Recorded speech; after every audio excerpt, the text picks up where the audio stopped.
adjust my clothing a little bit here.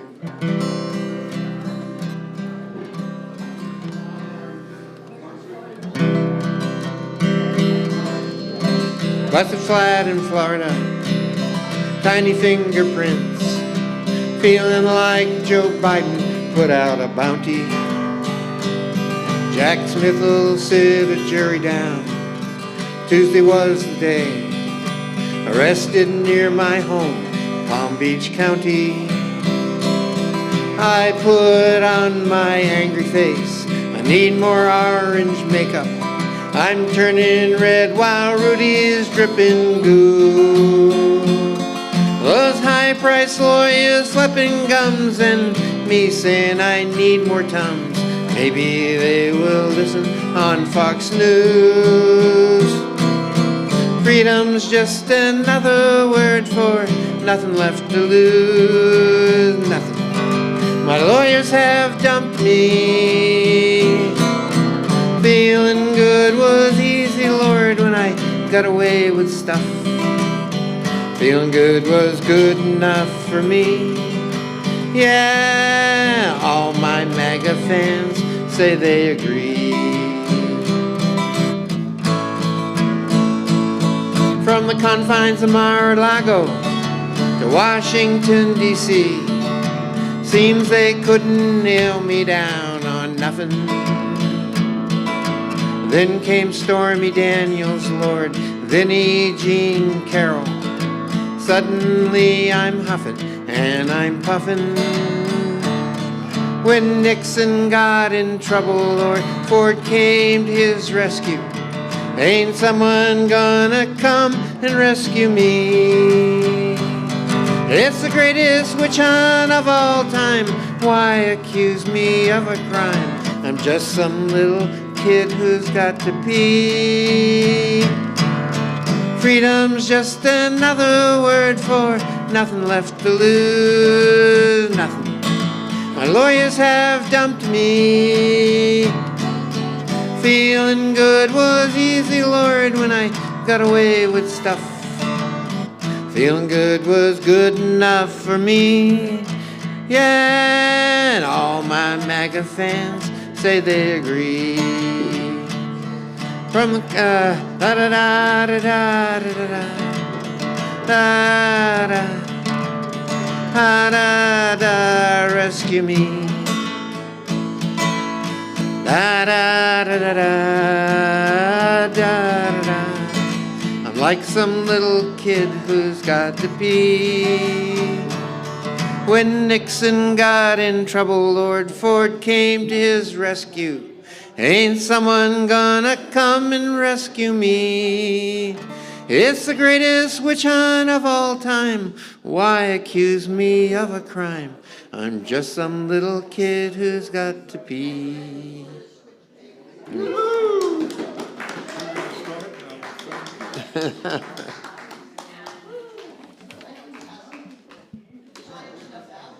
Okay, everybody.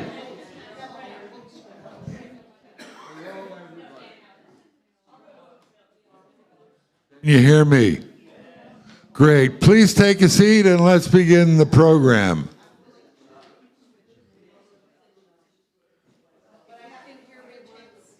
What? Say it again. If you can hear me clap once, you can hear me clap. Oh, yeah. I think if you can hear me, clap once. If you think I'm very handsome and debonair, clap 3 times. If you think I'm just an ordinary guy, don't clap. Okay, folks in the back on the side, could you have a seat, please?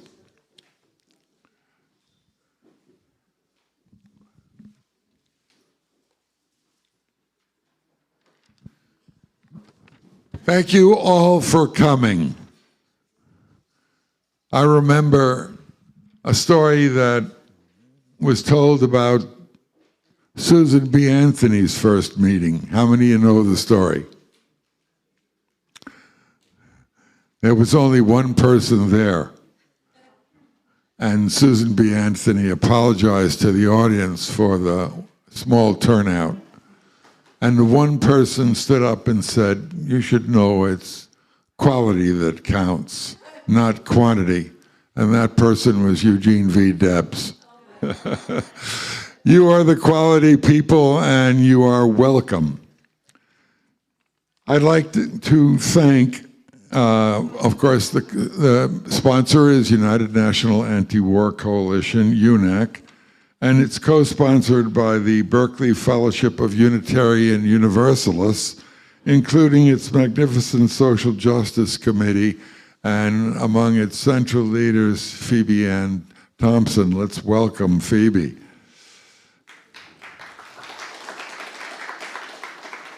We're going to have two panels with a break in the middle, and we'll have some refreshments and snacks.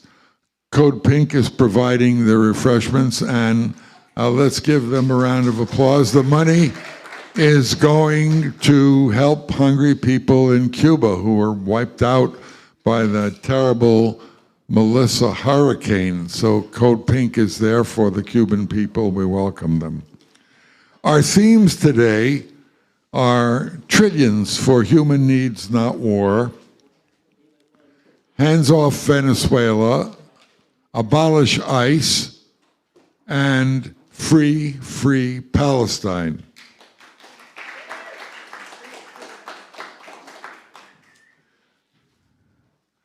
I want to tell a little bit of a story and see how many of you are up to date on history. Number one, how many of you have ever heard of the Christic Institute and Daniel Sheehan and Contragate?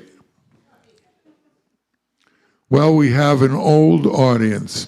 How many of you know about the 1984 House Appropriations Bill that banned any U.S. support to overthrowing governments that have revolutions? That passed because of the Vietnam War era, when we mobilized United Front style mass mobilizations to bring the troops home now and get the United States out of Vietnam and support the right of the Vietnamese people, not to mention the other people that the U.S. was bombing in Southeast Asia, and support their right to self-determination. Today, the President of the United States has sent perhaps the world's greatest aircraft carrier, called Gerald R. Ford, to threaten to wipe out the people of Venezuela. And they're accompanied by 3 battleships with a total of some 15,000 soldiers to take on and wipe out the Venezuelan people who are accused of drug trafficking and threatening the national security interests of the United States. How many of you know that Ollie North violated the Bolin Amendment to the House Appropriations Bill and secretly, with the help of the Medellin cartel, brought crack cocaine into the United States by the ton to sell to black people in Los Angeles in order to make money to fund the U.S. illegally organized Contras to overthrow the Nicaraguan Revolution? How many of you knew that? That was the Contragate, and it took place right in the middle of the Iraq-Iran war, which the United States sponsored, and they overthrew the elected government of that country. The United States just recently invaded Iraq again, but in 1979, the Iranian people made a revolution. They mobilized perhaps the largest mobilization in the history of the world, 7 million people. And they forced the Shah to retreat. He came to the United States. The United States imposed the Shah of Iran in a coup with Mossadegh overthrown, and the United States brought in the current president who was overthrown. My friend was on the plane that brought Ayatollah Khomeini to Iran when he said he was going back to that country to throw out the Shah. He was greeted by 7 million people, the largest demonstration in the world. At that time, Iran, backed by the US and its SAVAK CIA, was trained by the United States, and the United States orchestrated a 10-year war that killed 800,000 Iraqis and 1 million Iranians. And they used the money that they raised by selling drugs, first with, how many remember Gary Webb? He was a reporter for the San Jose Mercury News, and he exposed the second drug running in the United States out of San Francisco, all to aid the Contras who were defeated by the heroic Nicaraguan people. Today, the United States poses as organizing a war on drugs when the biggest drug runners and the banks that launder the money are American banks. Drug running is the norm in the United States in this capitalist society. Right. So when we filed, the Christic Institute, a lawsuit against the United States, we brought a truck, a 16-wheel truck, down to Florida to testify, and we had documented every aspect of the drug running, including the boats and the planes that the United States financed to bring crack cocaine to Los Angeles. The United States government filed the suit against us under the frivolous lawsuit provision of a law, and guess how much they fined us for bringing that lawsuit, telling the truth, documented truth. Daniel Sheehan wrote a book about it. There's one thing you don't know. They fined us $1 million. It was the largest fine in the history of the United States. And a comrade of Socialist Action who happened to come into money paid the fine. We were lucky. So today, we are celebrating building unity to keep the United States beast out of Venezuela and everywhere else on the planet Earth. Today, we stand in solidarity with the Venezuelan people and support their right of self-determination, even if we have differences with the policies of that government or any other government that the imperialist beast wants to overthrow for profit. By coincidence, how many of you understand that Venezuela is not a drug-running country, but the world's largest reserves of oil, and that's what the United States beast is about? That's why they invaded Vietnam for bauxite and manganese and tin and agriculture. That's why they funded the Grenadians to keep the United Fruit Company in business. I mean the El Salvadoran opposition. Guess how many troops the United States has abroad? They have, in 110 countries, they have 1,100 military bases, and they have the largest military expenditures in the entire world, even if you add up the whole world combined. And they're threatening war against the people of Venezuela. They're slaughtering the Palestinian people who have a right to their own country historically, and we don't recognize the right of any colonial country, including Zionist, apartheid, racist Israel, to exist. So with that, let's start our program. We have a wonderful fellow, Paul Nordin, who has lists of people who were not able to come, like Joe Lombardo and Pippa Bartolotti, who are leaders of the United National Anti-War Coalition. Joe's the national coordinator. Paul, do we have any speakers ready?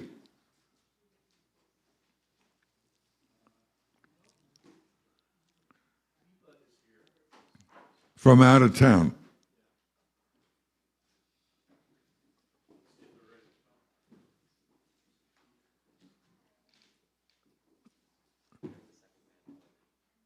Okay, who's that?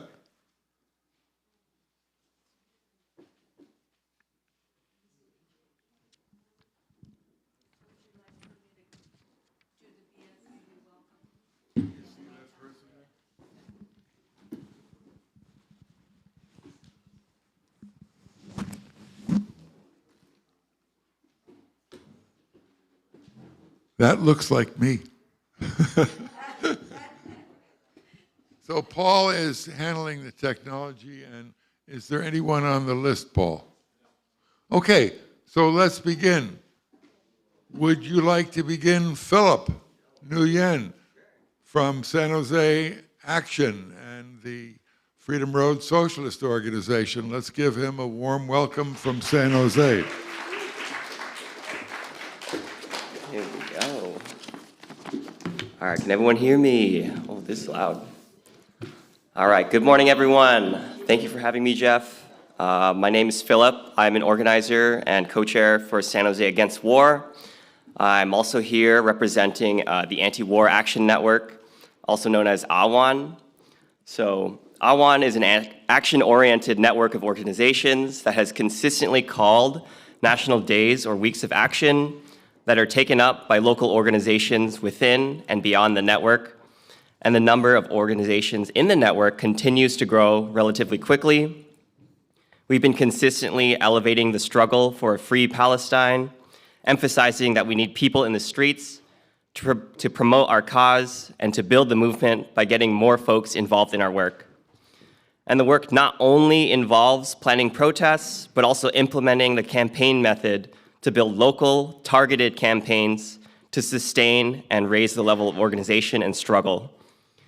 Our strategy is to build a mass people's movement around campaigns of popular demands, and through consistent struggle, win those demands. We know our enemies are stubborn when it comes to defending their interests. We know that achieving change requires a prolonged fight, and through that prolonged fight, people learn that we can win, but only when we build people power in the streets first. So San Jose Against War is currently uniting pro-Palestine forces in the South Bay around a divestment campaign targeting the city of San Jose, where there are tens of millions of dollars of investments in companies complicit in genocide. We're also in a coalition to have Santa Clara County pass an ethical investment policy that would bar any further investments in fossil fuel companies. And just to name a few campaigns across the nation from local orgs in AWAN, Seattle Against War has a campaign for an arms embargo targeting their representative Adam Smith. Denver Anti-War Action recently launched their campaign to get Palantir out of Denver, where they're currently headquartered in downtown Denver at the Tabor Center. Anti-War Committee Chicago and Minnesota Anti-War Committee both are leading campaigns to divest billions from their state board of investments, with good recent news from Minneapolis that their SBI, their State Board of Investments, released data indicating that they've sold or didn't renew all but one Israeli bond. They did this quietly, trying not to admit the power of the movement. But there are still investments in companies complicit in Israel's genocide on Palestine. But with this win, it's clear that the momentum for divestment is building. So yeah. Aside from that, from the pro-Palestine protests and numerous campaigns to divest from Israel and war profiteers, we're also building up the anti-war movement's capacity to resist a war with Venezuela. Last month, the AWAN put out a call for orgs to prepare for an emergency action if the US were to majorly escalate their attacks on Venezuela, but we've since signed on to the UNAC call for no war with Venezuela, with a number of orgs in the network that have already announced their local protests. AWAN has also put a call of action for a week of December 7th for Human Rights Day. Since the proclamation of the Universal Declaration of Human Rights 7 decades ago, human rights and fundamental freedoms are far from universally respected. Human rights are secondary to fueling the military-industrial complex, and we're calling on organizations to hold a protest that week, so December 7th. Together, we can increase the level of struggle and organization of the anti-war movement, and we will achieve our demands and teach the movement that if we fight, we can win. So money for people's needs, not war, hands off Venezuela, and free Palestine. Thank you. Thank you. Our next speaker is a central leader of the Berkeley Fellowship of Unitarian Universalist Social Justice Committee. She's worked tirelessly to help build this meeting and get the word out. Let's give a very warm, loving welcome to Phoebe Thomas Sorgan.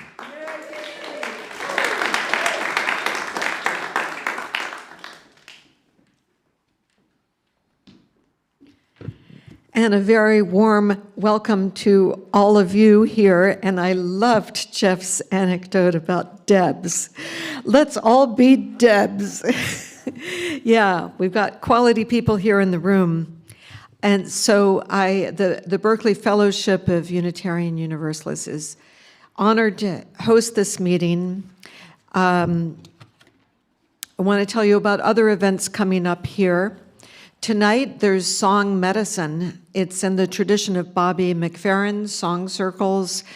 Some of his closest colleagues will be here tonight. Brian Dyer, David Worm, as well as Pollyanna Bush, Renee Ben Melech. They did that, a month or so ago. It was a full house, and it was so inspiring and so much fun, so I encourage you to come back tonight. Even if you don't sing, there'll be a lot of singing along, but even listening, you'll find it very inspiring and uplifting. Tomorrow morning, we have a service, as we do every Sunday at 10:30. Now, Unitarian Universalists are the most liberal branch of the Protestant denominations, and we've become interfaith, as you can see from our banners in the back. We welcome all religions, all people of all religions that are not dogmatic. And we're the only denomination that welcomes agnostics as well, secular humanists, atheists, and pagans, represented by the naked lady, the second banner from the right. So our service tomorrow, I think we actually have a witch leading our service. And our service is about animals and animal solidarity and pets. People are bringing photos of their pets. If you come, it'll be a really fun service. And if you come, you might learn how my cat saved my life. It's 10:30 every Sunday, and we want to grow. We welcome new members or just new attendees. Our services vary a lot, so if you come to one service and it's not really your cup of tea, come back several times. What else is happening here? Next Saturday night, we have Emma's Revolution. That will be an amazing concert. You won't want to miss that. On November 29th, which is also a Saturday at 2:30, we have the memorial service for Anne Fagan Ginger, who was a champion of international law and human rights, author, amazing person. I've never heard of anybody getting a 7-page obituary in the New York Times with 5 photos. So that's how amazing she was.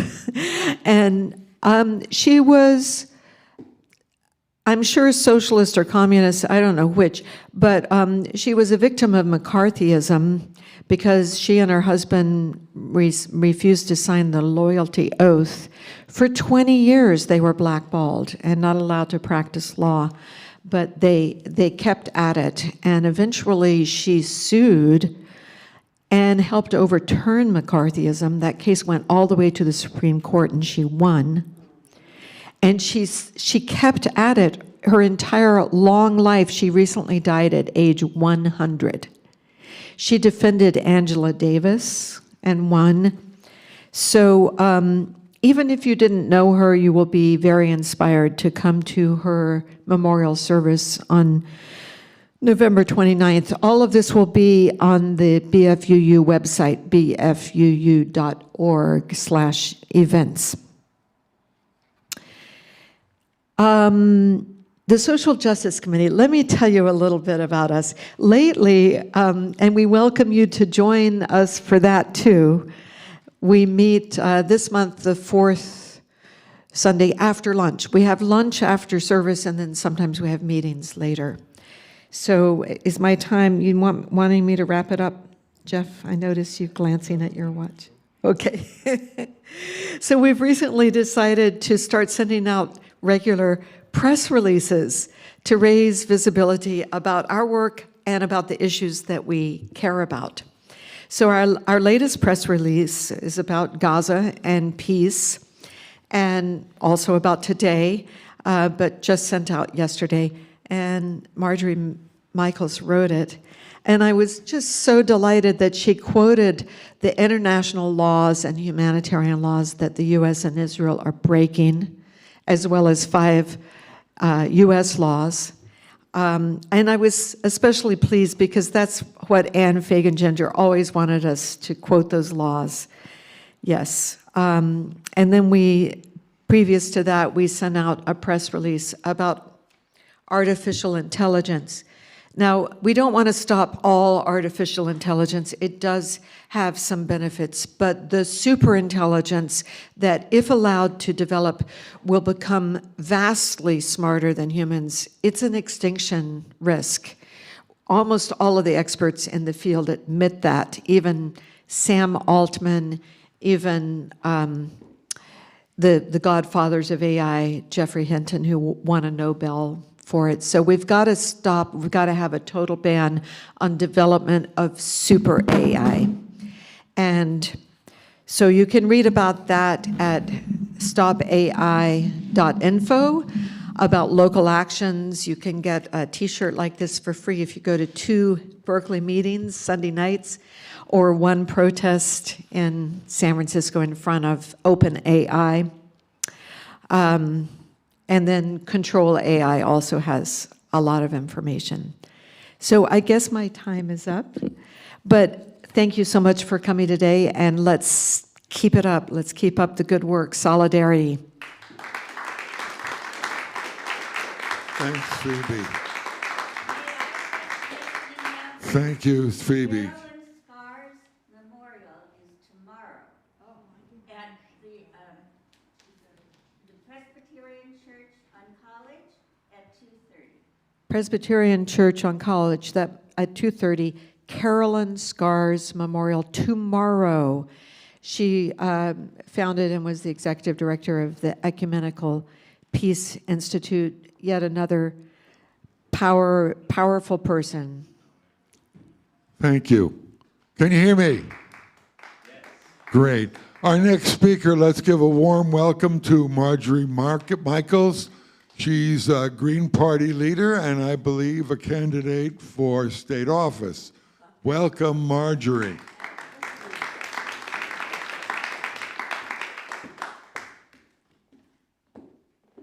Thank you so much. I am Marjorie Michaels, candidate for California Attorney General. You heard it? And since Phoebe was talking about Phoebe is partly the reason, okay? We're in the Green Party, and she's the one that convinced me that I should run for this office, even at my ripe old age. The requirements for Attorney General are that you must have been, you have to be a registered voter, and I'm a proud Green registered voter.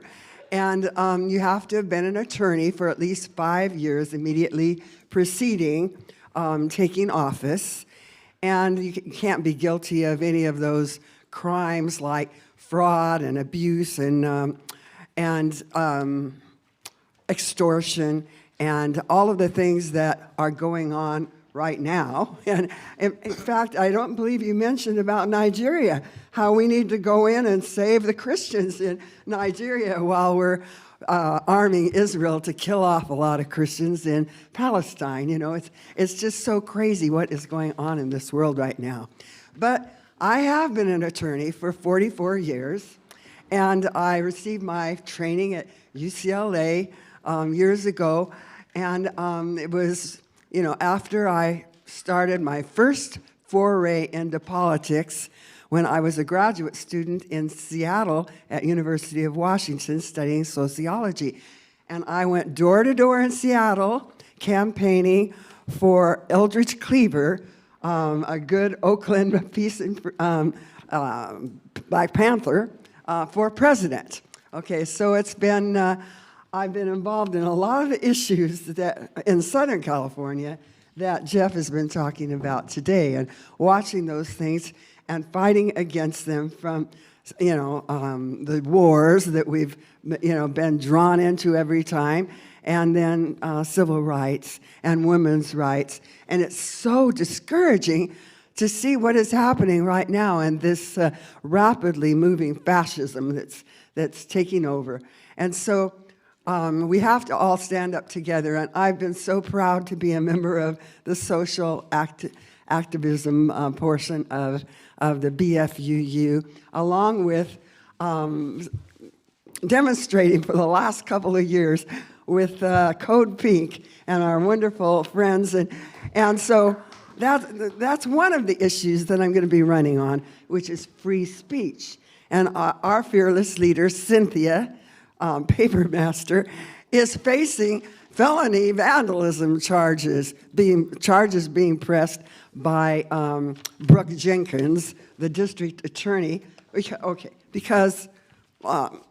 because she put 2 bloody handprints on the garage door. Okay, while Nancy Pelosi and the washable kid paint, right.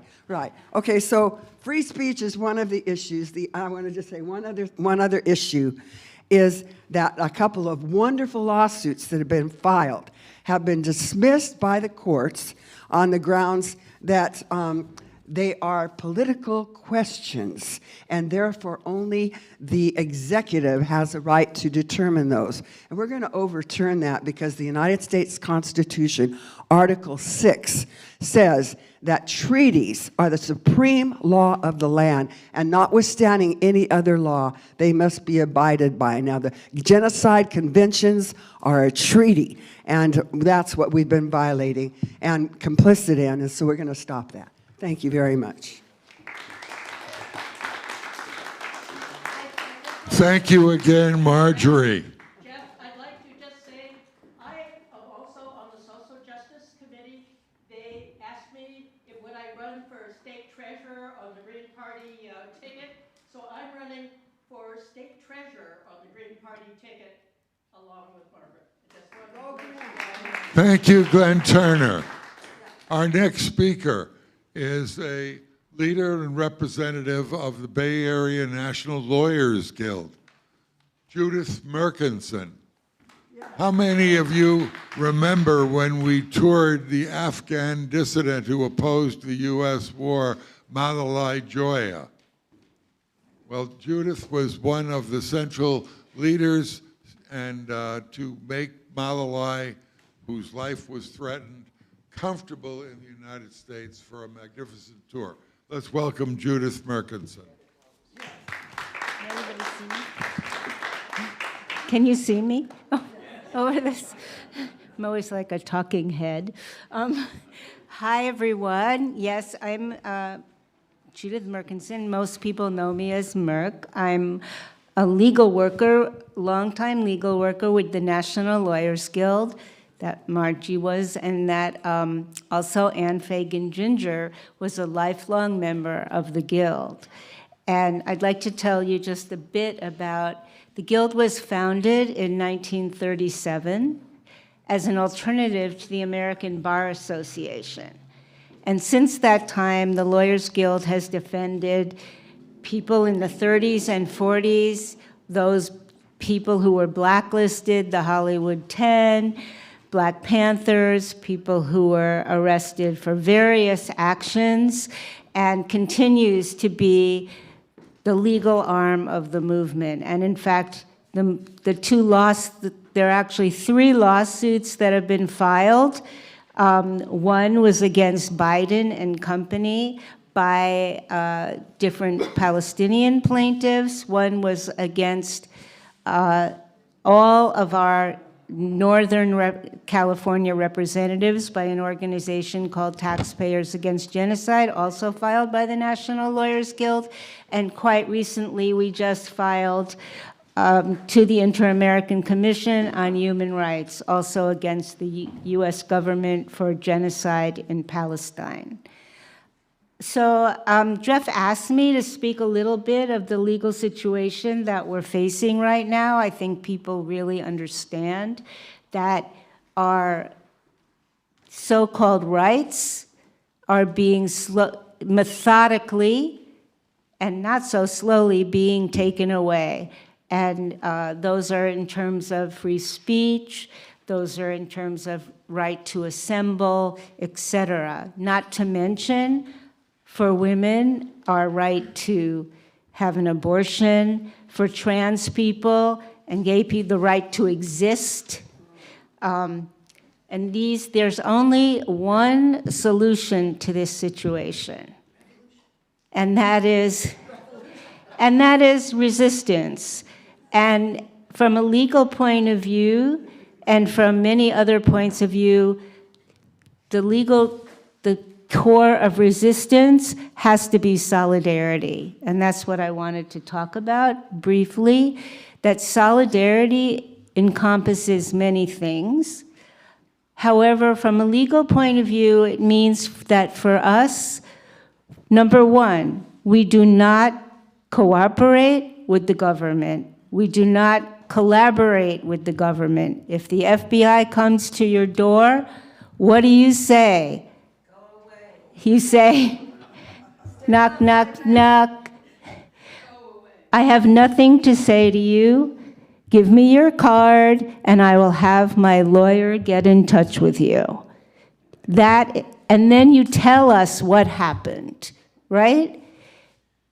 There are many people in this room who are older, including me. And everybody doesn't have to take the same level of risk. That's up to you.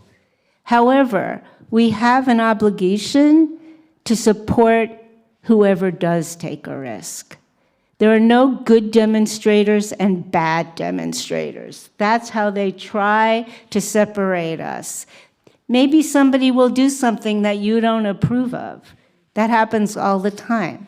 However, if we want to build a real resistance movement, then we have to support them anyway. And that is the only way.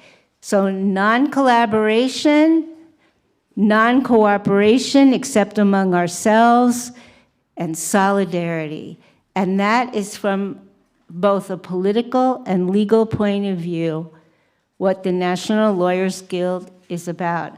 I want you to write down this number, 415-285-1041. And if the FBI or law enforcement comes to your door, please call that number. You'll get a voicemail, and we will call you back. The other thing I think, 415-285-1041. The other thing I just want to say is, we haven't been hit yet with the kind of incredible violence that has been going on in Los Angeles and in Chicago and in Portland, but we will be. So we have to be prepared. Another form of solidarity. No human, like one of the basic points of the National Lawyers Guild is that no human is illegal. There's no such thing as an illegal person.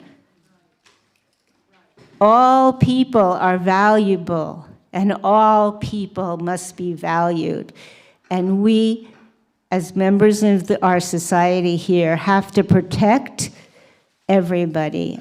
And so that will also call on us to take risks and it will also call on us for great solidarity. And for the National Lawyers Guild, it calls on us to do even more work to protect people. So I know we will. I'm sure you're saying my time is up, but I hope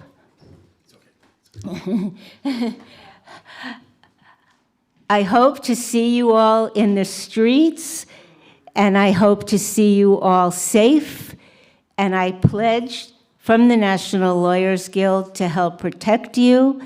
And what we have to say is solidarity among all of us and people above profit, right?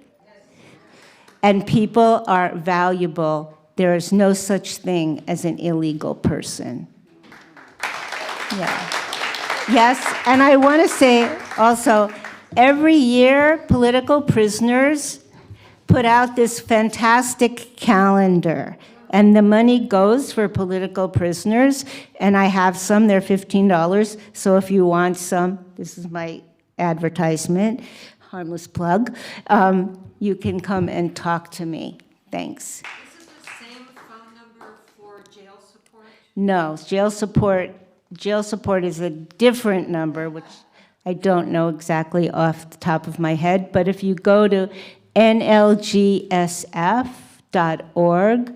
if you want to have jail support or if you want to have legal observers, you have to fill out a form ahead of time.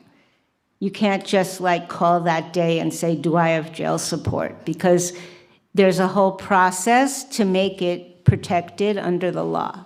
So I really hope that you do that, nlgsf.org. Thank you, Judith.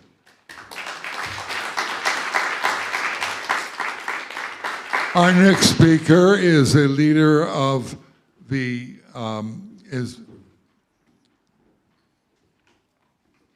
Rick Sterling from the Mount Diablo Peace and Justice Center and from the Task Force on the Americas, focusing on hands-off Venezuela. Welcome, welcome, welcome. Rick. Yeah, thanks very much, Jeff. And I've got a, I'm going to document the timeline regarding U.S. Aggression against Venezuela leading up to where we are today. But I also brought one of the most famous speeches at the United Nations, which was delivered in 2006 by Hugo Chavez. Do we have time for that? It's about 5 minutes. Yeah, I think some people will be familiar with it, but have seen it for a long time. It's and probably there are some people here who has not seen the speech that Hugo Chavez delivered at the UN General Assembly. Only one has not? Okay. Okay, yeah, I'm seeing lots of people. So, yeah, it's great. So maybe I'll start off with that.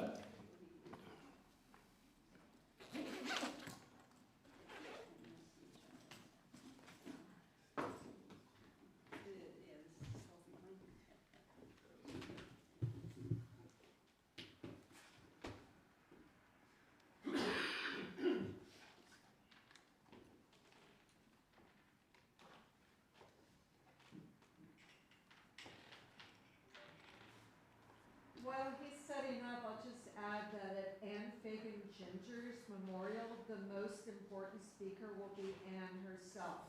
We will screen video of her speaking. Oh, wow. Wonderful. I'd like to honor what you're doing out there at Mount Diablo.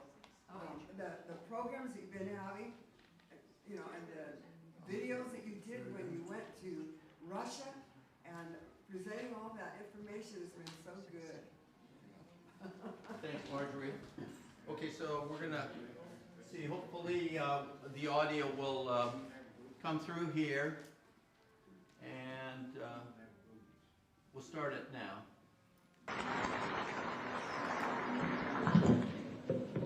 Señora Presidenta, Madam President, Excellencies, heads of state, heads of government, y altos representantes. high representatives of the governments of the world.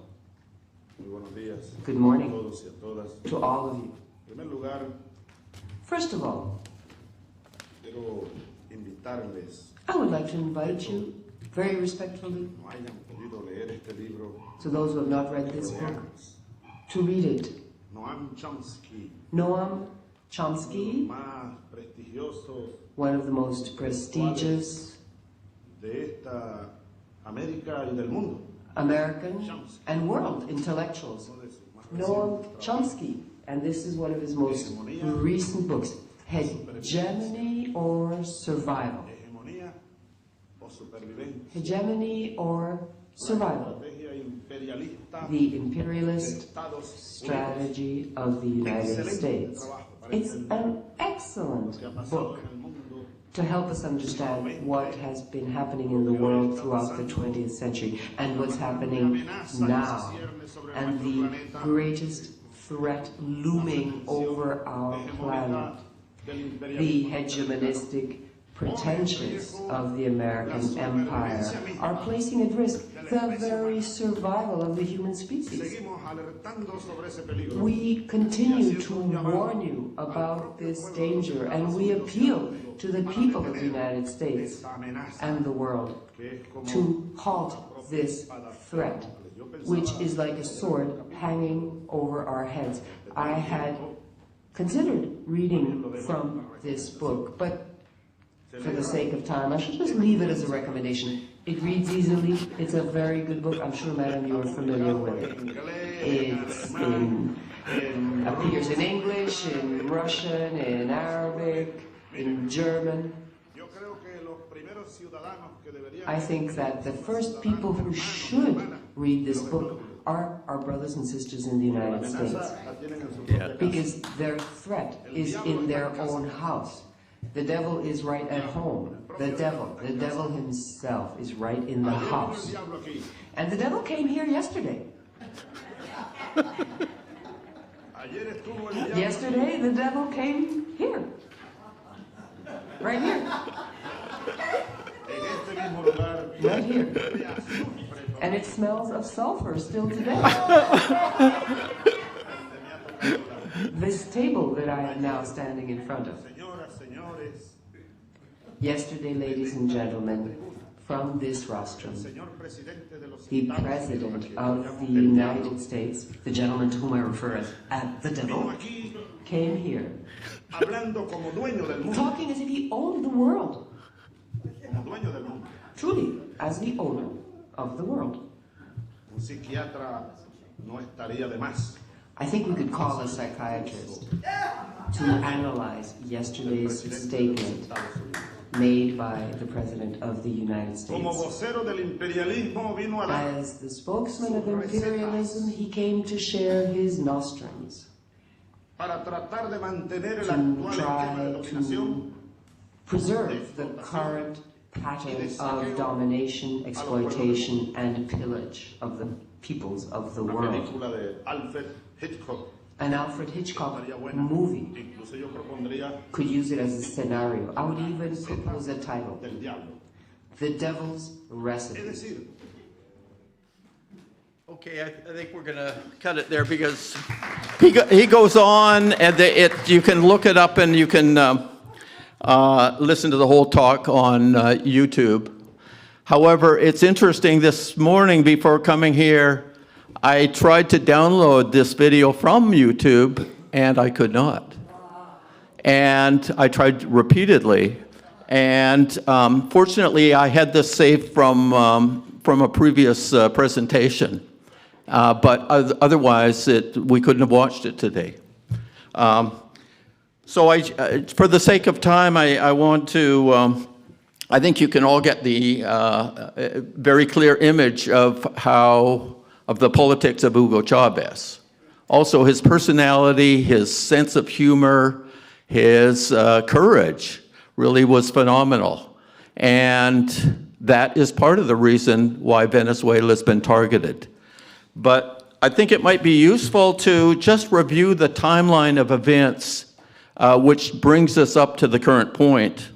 In 1999, so 26 years ago, Hugo Chavez was elected the president of Venezuela, and they immediately began implementing socialist policies which aided the poor. In 2002, there was an attempted coup against Hugo Chavez. Within hours, the coup was welcomed by the New York Times. Due to a mass outpouring of people in the streets of Caracas and elsewhere in Venezuela, the coup was overturned within 48 hours, and Hugo Chavez, who had been kidnapped, like John Bertrand Aristide, he was returned to power. In 2006, Chavez delivered the speech that you were just seeing a glimpse of at the United Nations. In 2009, Venezuela cut off relations with Israel because of Israel's genocide in Gaza. That was the 2009 genocide. In 2013, Hugo Chavez died at age 58 from a very rare form of cancer. In the next year, in 2014, street protests, they called the Guarimba street protests, began in Venezuela, supported by the U.S., following the color revolution style of things. That, of course, it was the same year there was a coup in Kiev, Ukraine. The next year, in 2015, President Obama declared that Venezuela was a threat to U.S. national security. Who could have guessed? Standing truth on its head, Obama said that Venezuela is a threat to the U.S. and escalated the sanctions on Venezuela. In 2018, under President Trump, the maximum pressure campaign began attempting to destroy the Venezuelan economy, and they did destroy the Venezuelan economy. They couldn't trade with other nations around the world, and they were blocked. And the U.S. even seized an oil tanker on the high seas, took the freighter to Houston, and sold the oil that belonged to Venezuela. 2018, the new president, Maduro, who succeeded Chavez, he was there at the UN when they delivered this. He was the foreign minister of Venezuela under Chavez. But in 2018, there was an attempted drone attack to assassinate him at a public gathering, and drones fortunately exploded in the sky above the stage. But that was the assassination attempt. 2019 to 2023, the U.S. and Europe tried to destabilize Venezuela even more so, and claimed that Juan Guaido was the president, that it wasn't the elected president of Venezuela, acknowledged by the Supreme Court of Venezuela, that it wasn't Maduro, but this relatively unknown Senate member named Juan Guaido. In 2019, the Center for Economic Policy Research estimated that 40,000 Venezuelans had died in the previous year because of U.S. sanctions. They died from the lack of food, the lack of medicines, the lack of medical equipment in hospitals. The pressure from the U.S. was extremely successful in killing Venezuelans. In 2020, there was another attempt to overthrow the Venezuelan government using U.S. mercenaries. Operation Gideon, as it was called, failed miserably. It was run by a private U.S. security company called Silver Corp, and they managed the operation, including U.S. mercenaries and special forces. In 2020, again, the U.S. managed the arrest of a Venezuelan diplomat, Alex Saab. He was a diplomat who traveled the world doing his best to get around the sanctions and arranging for the shipment of food and medicines and other supplies to Venezuela, because they were being squeezed on all sides by the U.S. Under the U.S. management, he was kidnapped and then imprisoned in the U.S. for 3 years. In 2025, this year, The Lancet reported that over 500,000 deaths globally per year result from U.S. sanctions, and many of these deaths are in Venezuela because it is one of the most heavily sanctioned countries on earth. In just a couple of months ago in September, the U.S. military started attacking speedboats in the Caribbean off the coast of Venezuela. They kill people on the boats claiming they're drug dealers, but they have no evidence.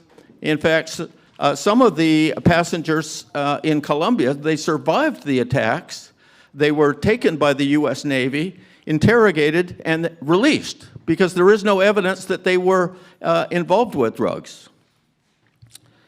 In October this year, just a month ago, Venezuelan right-wing activist Maria Corina Machado won the Nobel War Prize.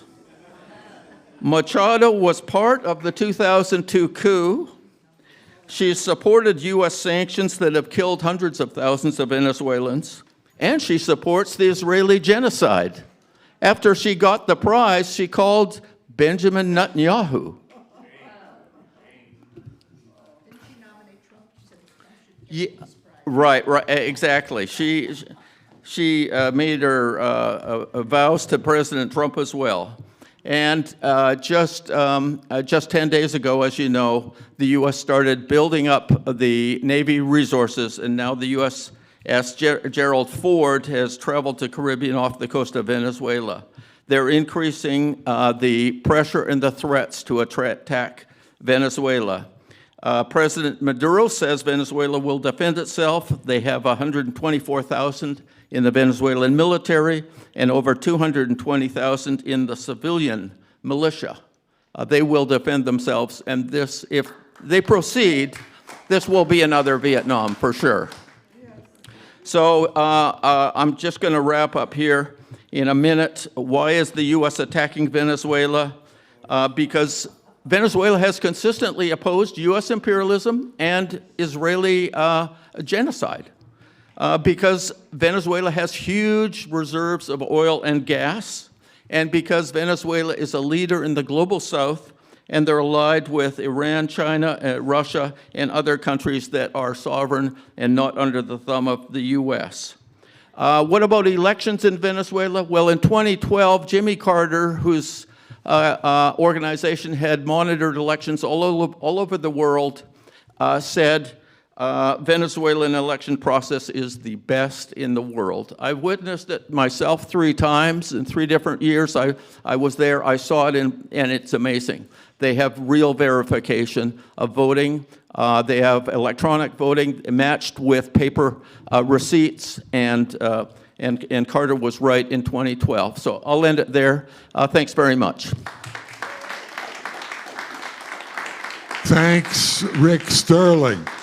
Carol, are we ready to hear from Kevin Cooper? Yes. Okay, this is Carol Seligman, a longtime social political activist on a million issues, and she has been key to heading up the defense of Kevin Cooper, a Los Angeles area, Southern California person who has been framed up on murder charges which have been refuted time and again. Welcome, Carol Seligman and Kevin Cooper. May I add that painting up there is from Kevin Cooper, and he died in our courts. I mean, he was convicted in our courts, and there was a gorilla hanging in the courtroom in San Bernardino County at that time. And that is a painting by Yes, Kevin. I had that painting at my house, and I brought postcards with that painting. Please use them. Yeah. Want to speak into the mic, Carol? Kevin's just about to call back, so I'll just start the introduction, and then we'll get a call on my phone. We were hoping to we were hoping to do this with a video, but somehow that didn't connect with the prison, so it'll just be audio. I'm a friend and supporter of Kevin Cooper for the last 20 years, and so I'm honored to introduce him to you today. An integral part of the human needs we must consider at this conference is the struggle for justice. The case of Kevin Cooper lacks any semblance of justice because Kevin is an undeniably innocent man who has spent over 41 years on death row at San Quentin State Prison and now at the California Healthcare Facility Prison in Stockton. The good news I have to report today is that Kevin has a new ability to appeal his 1985 conviction for the brutal murder of the Ryan family in San Bernardino County, the Ryan family and their child guest, Christopher Hughes. And the good news is because the state of California has been caught out upholding long prison sentences and death sentences of mostly Black and brown people whose convictions were based on out-and-out racist acts by cops, courts, and prosecutors. Kevin Cooper is one of many prison inmates whose conviction was rife with racism, as the sister pointed out about the monkey that was paraded around the courthouse during the trial. And it was rife with racism on every level. Due to the passage and amendments to the California Racial Justice Act, lawyers for Kevin Cooper can now appeal his conviction, proving that it was tainted with racism from the very beginning. Here are just a few examples.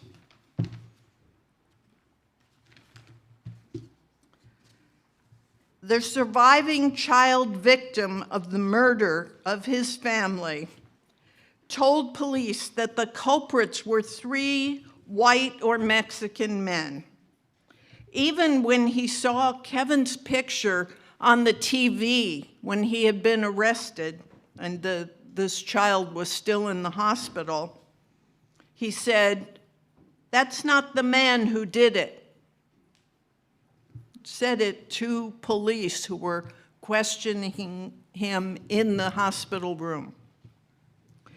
More than one witness near the home of the victims reported seeing 3 white men in a station wagon matching the description of the Ryans' car. 3 white men, one wearing bloody coveralls, were seen and kicked out of a bar near the crime scene. And demonstrations outside the court carried a monkey and used racial epithets calling for Kevin's conviction and death. Evidence in the case, crucially important evidence, including the bloody coveralls worn by one of the likely killers, were turned in to the police but discarded by them. Blood evidence was mishandled. This is him, so excuse me for 1 minute while I answer it. Hey, hello?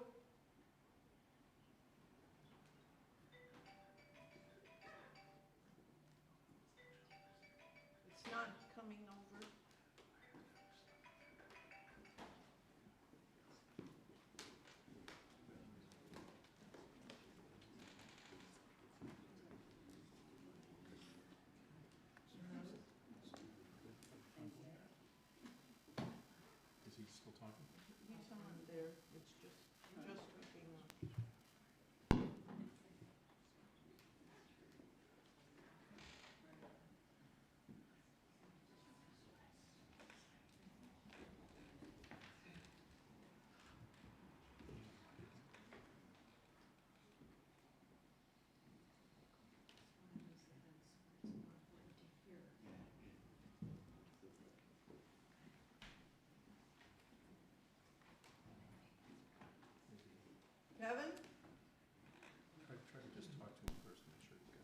Kevin?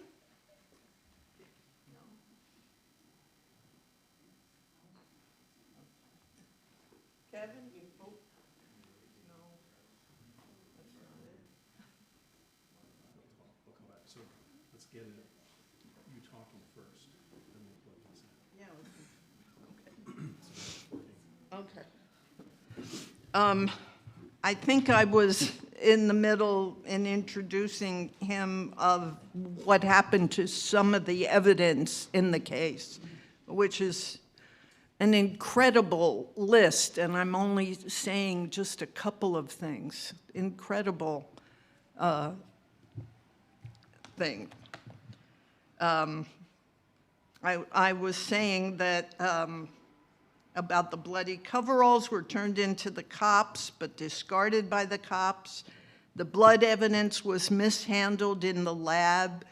They found that Kevin's blood was mixed with someone else's blood in a vial in the lab. And they found that blood was removed out of the lab, out of the chain of command in the lab. When there is blood evidence in a police lab, they have to note whenever they take it out of the locked locker it's in to do testing, and then they have to say when they're putting it back, all that kind of thing, and that was all messed up. These are just a few of the egregious examples of the out-and-out mishandling of this case. And Kevin came within less than 4 hours of being executed by the state when he won a last-minute reprieve while he was on the gurney in the execution chamber with the big clock ticking and volunteer executioners, because the guards who do this volunteer to do it, glaring at him and cracking jokes. The murderous regime running the United States, a regime that enables and funds and supplies the genocide in Gaza, carries out a military assault on Venezuela and attacks the immigrants who people the United States with raids and violent physical assaults, cannot be expected to act with justice, with due process, while they continue to uphold the death penalty. We must fight to end it, to free Kevin Cooper, to free Mumia Abu-Jamal, and thousands of other prisoners. I'm honored to introduce Kevin Cooper, but I don't know what's happening because he just called me 2 times when I went to the back, and this last time it didn't work. Oh, I don't know. Free Kevin Cooper. Really. Let me make just a couple of announcements in the hopes that he will call. Can I? Sure. Okay. I have a fact sheet, and I put it around on several tables, the Code Pink and the Workers' World and Socialist Action. There's a fact sheet about Kevin's case with more details about it. Here we go. Let's try now. Hello.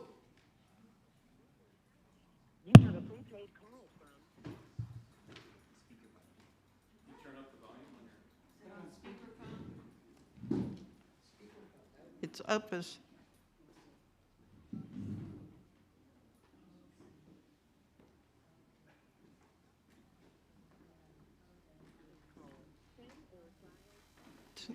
You can't even hear it through the mic.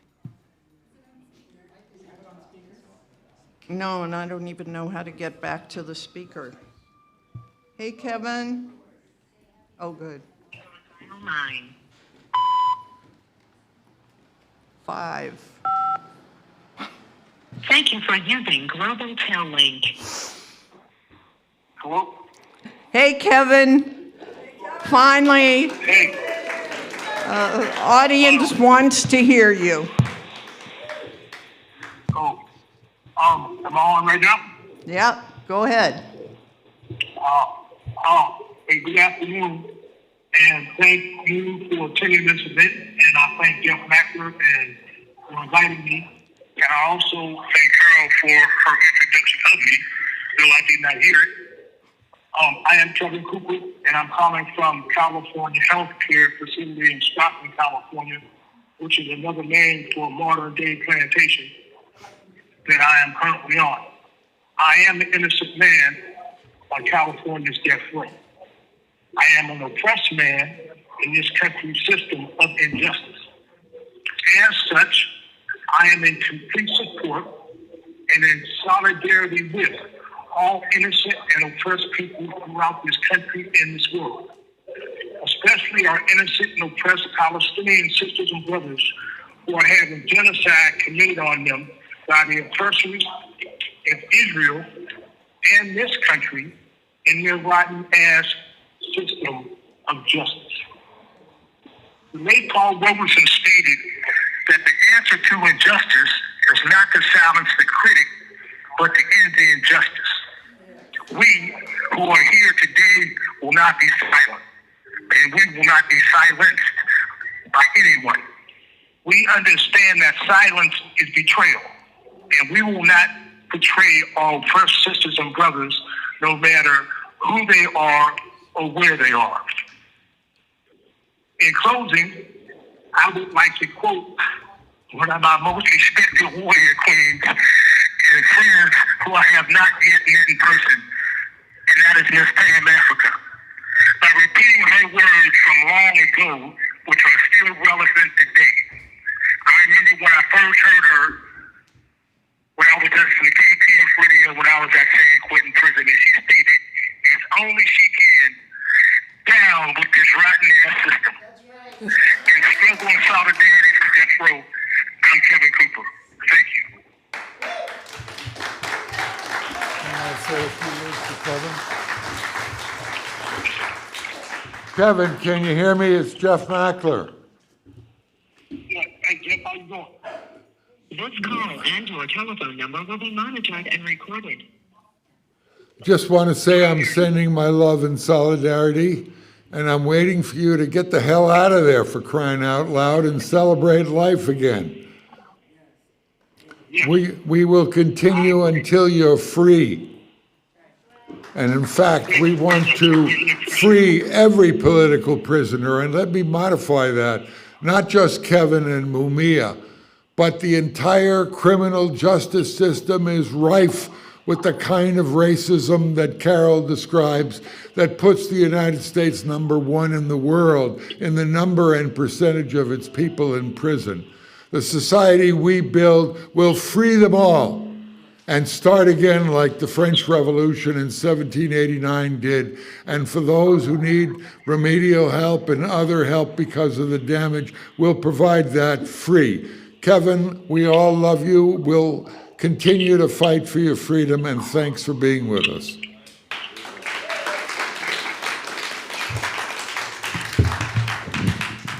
And thank you, Carol Seligman, for your good work. Let me say this, I've been fighting to free Mumia Abu-Jamal. I'm the director of the mobilization to free Mumia in Northern California.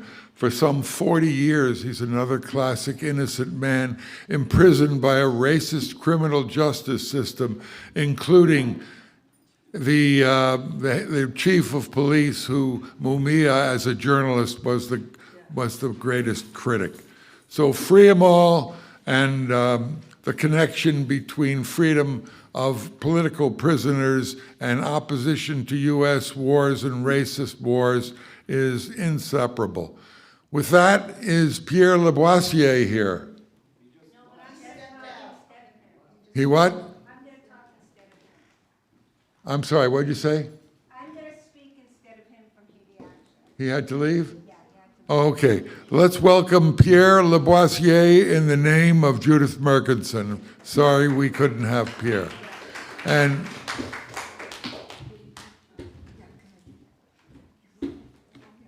from the Haiti Action Committee. The other hat. When we look at what's going on in Venezuela, we can only look very closely by and see what is the playbook that was designed in Haiti. Since 2004, since the revolution of 1804, Haiti, the first Black republic in the world, Haiti, the first country to throw off the shackles of a brutal enslavement, has been punished. And that has continued every single administration, also from France, Canada, and all the colonial powers. In 2004, there was a bloody coup against the democratically elected president of Jean-Bertrand Aristide. And what we see in Haiti today can be traced back to that. And it is exactly the playbook of saying, guess what they said about him? He was a drug runner, just like they're saying about Maduro. He was corrupt, just like they're saying about Maduro, et cetera, et cetera. They put forward opposition. He was undemocratic, just like they're saying about Maduro. And yet, when people talk about what happens and the coups that have gone on, often what happened in Haiti is not mentioned. Today, there is complete and utter chaos in Haiti. There are these so-called gangs that are really military death squads, completely tied to the elite. They're one and the same. And that's exactly what's happening throughout the Caribbean, actually. The Caribbean is awash in weapons that are not made in the Caribbean, just like they're not made in Venezuela. There are more than 1 million arms in Haiti at the moment. So what we're calling, and these gangs are killing, raping, they're burning down everybody's homes. People cannot go out in the day and they cannot go out at night. They are also burning all the fields so that people have nothing to eat. It's estimated that half the population in Haiti is facing food insecurity. As of like 6 months ago, there were 1.4 million people internally displaced in Haiti. If you look at the pictures of Haiti, it looks like Palestine in places. It's so completely destroyed. But there's a complete connection between, we can't look at Haiti without looking at what's happening in Venezuela. We can't look at the buildup of arms in Puerto Rico, which now Roosevelt Roads has been there, more than 10,000 troops now in Puerto Rico after 20 years of being closed, without looking at what's happening in terms of the embargo against Cuba. The Caribbean has always been considered part of the United States, and they are making sure that they will again re-empower their goods in Haiti, in Puerto Rico, in Venezuela, in Jamaica, and of course in Cuba. So this is just, I believe that this is just like the opening salvos against Cuba as well. It's so interesting, like in the last hurricane, Cuba managed to evacuate 750,000 people. Haiti, which wasn't even in the eye of the storm, it's estimated that more than 50 people were killed. And that's because they have this imposed government that doesn't protect its people at all. So we're asking for an embargo against arms to Haiti. We're asking a restoration of democracy in Haiti. We're asking for an empowerment of grassroots movements in Haiti. And we're asking for solidarity. And we're also, there are many, just like people are asking for money for Cuba, for the hurricane, we are also asking for hurricane relief in Haiti. This is just, Haiti is the eye of the storm of US imperialism in the Caribbean. And as a Black republic, it must, and as people who support Black solidarity and anti-racism and are against white supremacy, we must support, not forget about Haiti. just as we must not forget about Venezuela or what's happening, of course, in Palestine, and in now what's going on in Sudan, which is another killing. These are all killing fields, and we are, you know, it's really horrible that our tax dollars just go to killing people. So go to www.HaitiSolidarity.net or HaitiEmergencyRelief.org. Thank you. Down with U.S. imperialism, down with killing people, and up with solidarity and creating a very different kind of world. Thank you, Judith Berkinson, speaking for Haiti Action Center. Our next speaker is the president nationally of Veterans for Peace. Let's give a warm welcome to Paul Cox.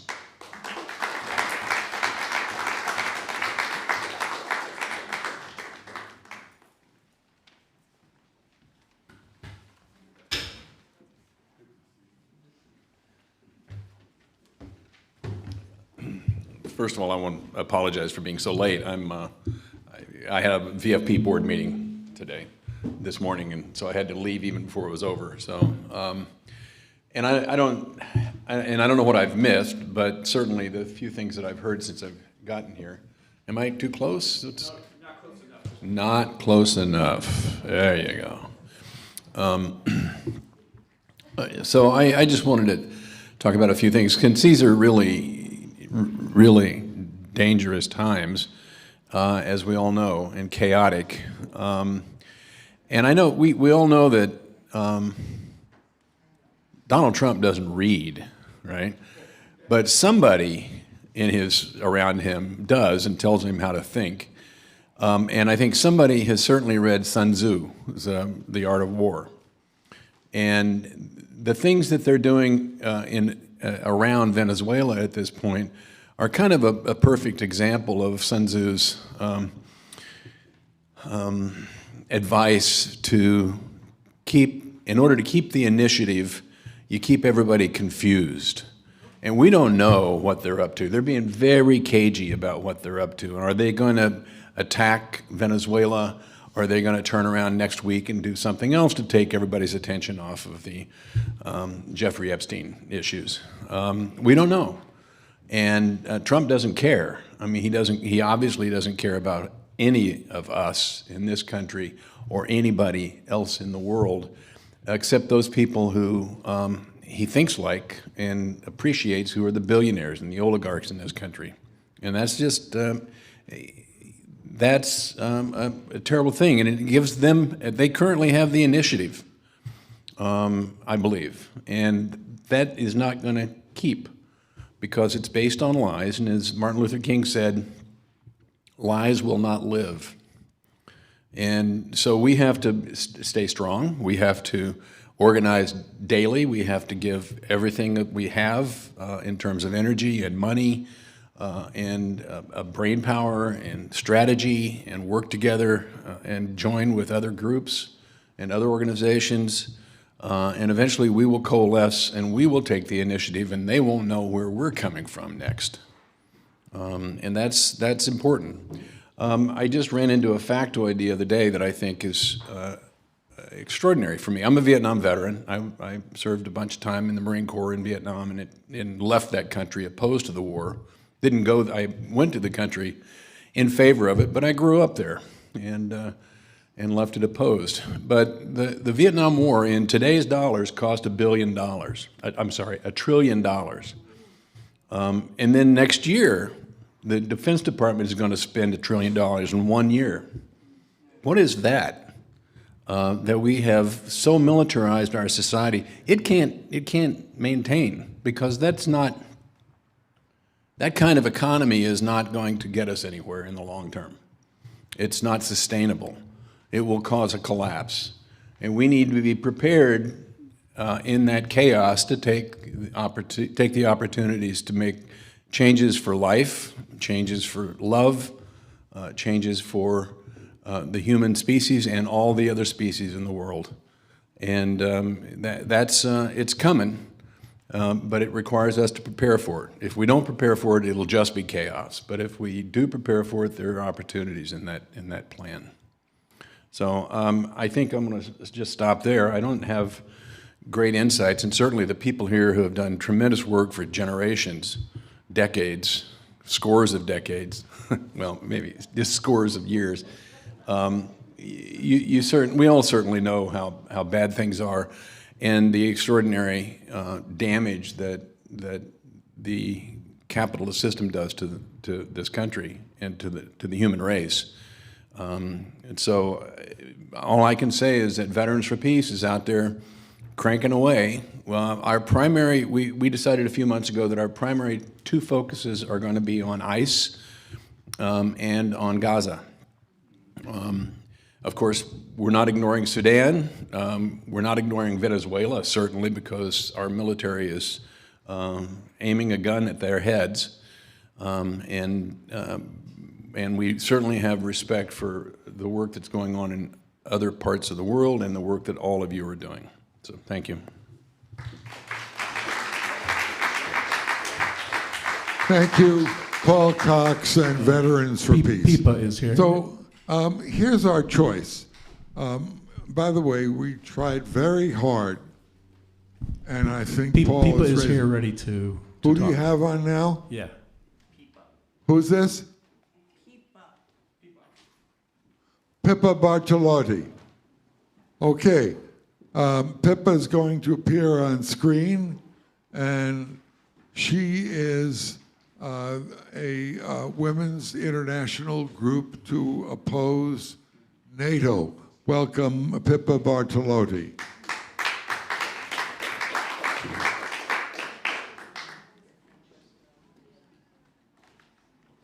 Trust you can hear and see me okay. I'm getting a little bit of feedback, but if okay for you, I'll work with it. It's okay. It's fine. It works. We're good. Okay. Maybe it's just on the Zoom link. I'll press on. Well, it's lovely to be here with you today, and thank you so much, Jeff, for inviting me to speak. I'm speaking on behalf of Global Women United for Peace Against NATO. We're not just opposing them. We want to see them completely abolished, as they should have been at the end of World War II, and definitely at the end of the Cold War. So here we go. Being slightly unaware of what the other speakers have said, I just want to start by saying, well, as we know, the old order is dead.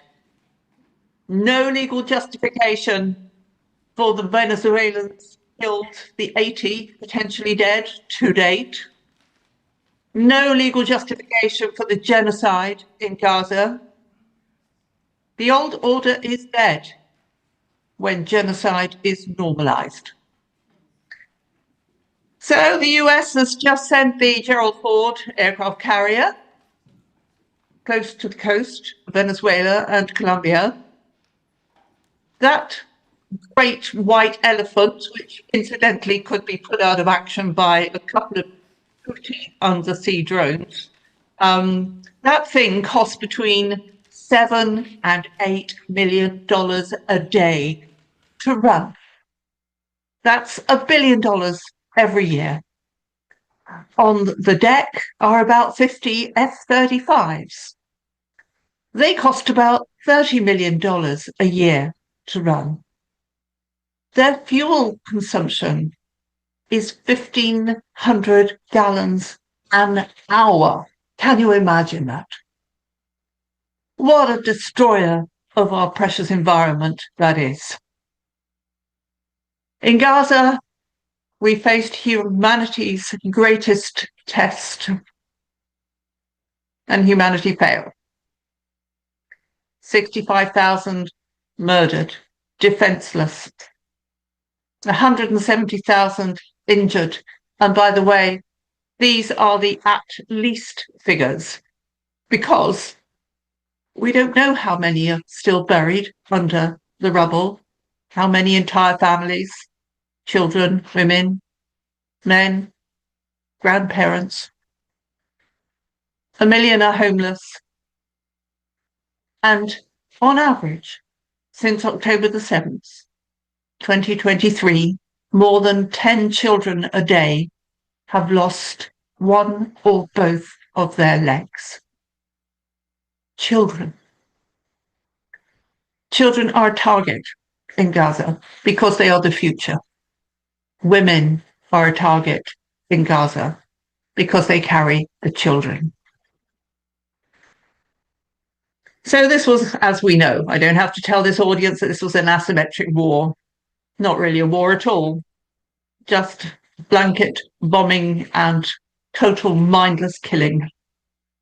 That has cost about $87 billion. The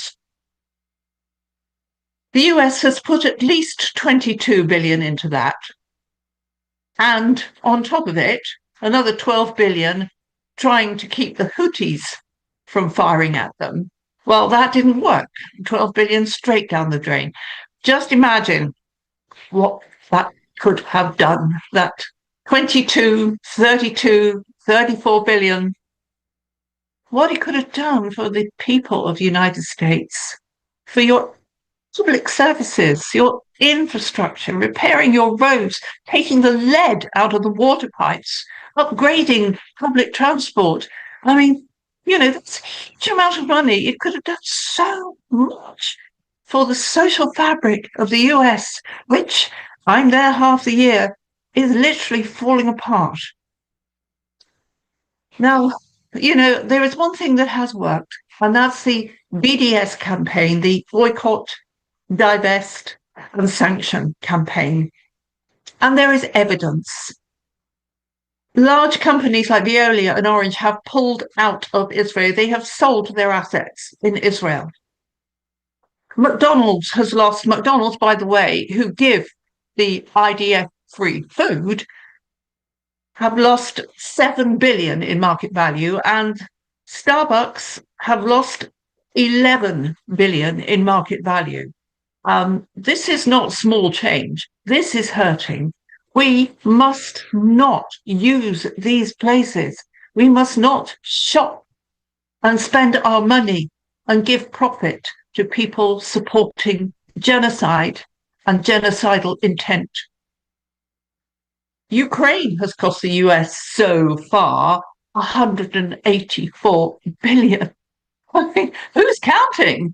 That's just American lives, healthcare, schooling, everything that America needs to actually make it great.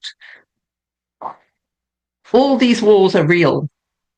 They're real wars based on fake reasoning. War is the single greatest polluter. And climate change is the biggest enemy. And I've been working on behalf of people trying to do something about climate change for decades. It's been thankless. There has been so much mud thrown into the water with climate change denial. And now, of course, we're not allowed to fight that enemy because the power and the money won't let us. They need to get rich as quick as they can, all of them. Whether it's Jeff Bezos in Amazon, it's a get rich quick outfit. Amazon worked at a loss for years and years, and now it is making huge profits. We know that Jeff Bezos is one of the richest people in the world. My friends, it's get rich quick because there isn't much of a future. All these companies are going to fail pretty soon, and they will just soak the money out of you. I hear, sorry, I've just had a message that Mumia has only a 15-minute window, so I can easily pick this up later. Please carry on with Mumia.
Yes.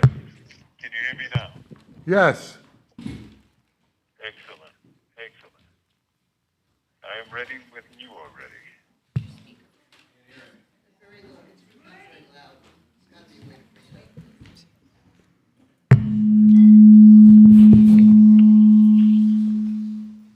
It's not a game, but I hope it works. Yeah, we spent some time trying to get this coordinated. I've been in touch with Paul from IT to see about preparing for this. Well, this is Ricardo. Can you hear me? I can. I have Mumia on the line. Okay, well, let's hear from Mumia. Mumia, yours. I call this Wars of the Freedom of Speech. The U.S. gets kudos all around the world for its heralded First Amendment rights, including the right to free speech. Does the record support that? Well, let's examine it. Years ago, during the last months of the 60s, about 4 young brothers, including myself, went to the Spectrum, a huge arena in South Philly, to protest the appearance of Governor George Wallace of Alabama, who was there to give a speech in support of his presidential campaign. We viewed Wallace, an arch segregationist, as a racist, and we wanted our voices to be heard. We shouted Black Power in the arena and got rushed out by security guards and police. When we left, we were all beaten by plainclothes cops. All of us have scars on our bodies from injuries we sustained that night. How free was free speech if we paid for it in blood, scars, and injuries? Fast forward to the fall of 2024, when young students were awakened to the genocidal carnage against Gazans in Palestine, for speaking out against Zionist violence against Palestinians. Many students were suspended and even expelled from their schools. Some students had their job offers withdrawn. How free is free speech when students are expelled or their life careers are threatened?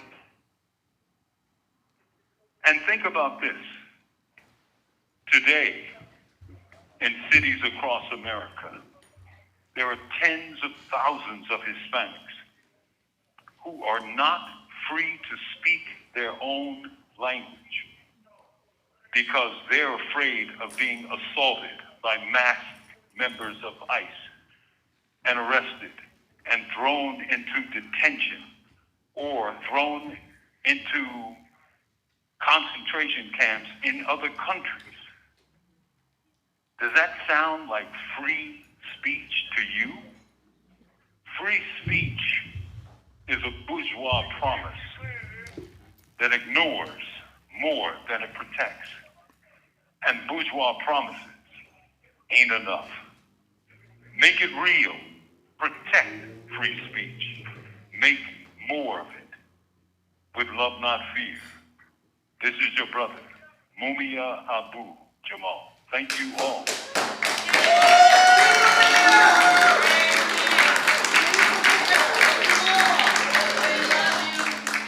Mumia, are you still there? I am, sir. Wonderful to hear from you. We have an excited... Wonderful to hear you, Jeff. Right. We have to make another visit, but right now we are backed up on this magnificent program. Does Ricardo want to say a few words?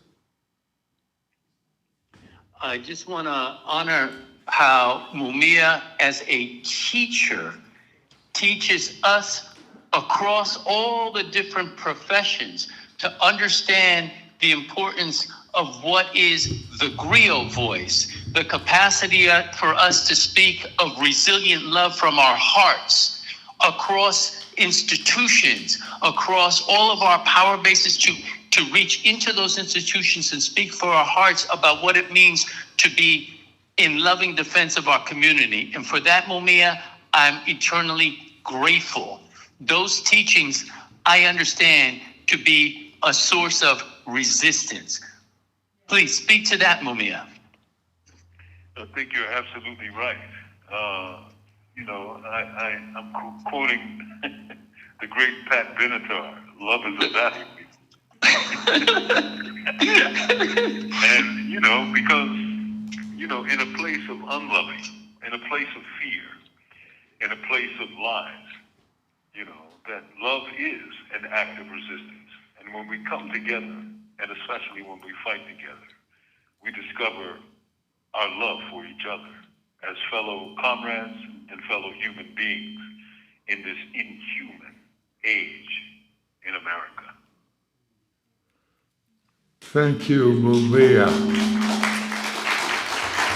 Lots of love and solidarity from us here in California, and we'll be in close touch.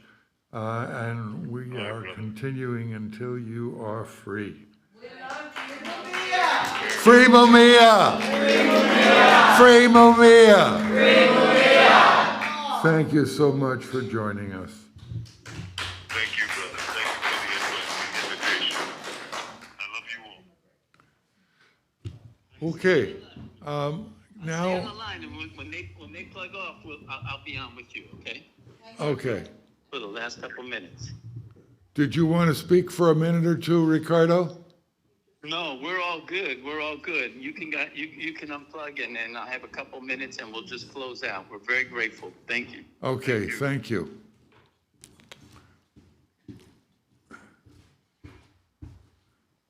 Okay, are we going to go with Joe Lombardo now?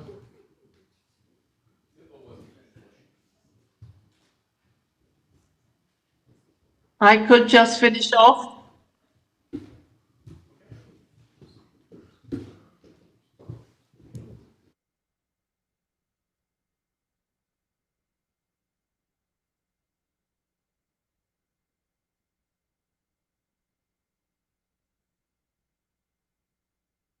Okay, is everybody happy that I carry on? And what an act to have to follow. That was a wonderful piece by Mumia, and he's right about love. It is what we have, and it is what we must not forget, and it is what we must give each other every day. So carrying on, sorry to be doing this after Mumia, but carry on regardless. So I was talking about climate change because it is our biggest enemy, and many people who should be talking about it are not talking about it. The fossil fuel industry is causing the 6th mass extinction on this planet. Included in that extinction, it's not just about birds and bees and butterflies. Human beings are included, and there are terrible shocks ahead. And that love is something we must hold close in our communities to keep us going. And this may shock you, maybe some of you know, but the average American lifestyle needs 5.1 planets in terms of consumption and waste. That is, if we all had one planet, we'd be okay, but the average American needs 5 planets. And for contrast, the average Indian needs 0.8 of a planet. So you see the resources are not there. Even if we add all the differences together, we are overshooting the resources of our planet all the time. And in fact, Earth Overshoot Day this year in 2025 was in July the 24th. That was the point at which humanity's demand for ecological resources exceeded what the Earth can regenerate. So we are living beyond our means, basically. We're borrowing from a place where we can't create more debt. And that does lead us to the economy, because most Western countries are in massive debt. And although we might shut down the government, although we might make hundreds of thousands of people redundant or sack them or whatever we do, it's not going to fill the coffers. Warfare in the future will be more and more to do with cyber war. In Britain, the cyber strike on Jaguar Land Rover has affected the overall economy of this country quite drastically. We're only ever a day away from the next cyber strike. And none of these countries, the US included, has any form of financial cushion or insurance to fall back on. It's a very sobering moment. We have many whammies coming together. Basically, we're going in the wrong direction. We should be reducing our imprint on the planet. We should be reducing warfare. We should be increasing public spending. But we're doing the opposite. The cost of peace is the dismantling of the capitalist system. In fact, the cost of survival is the dismantling of the capitalist system. The old order is dead. We need to build the new one. Free Palestine, and you'll free us all. Thank you very much. Our next speaker is Joe Lombardo.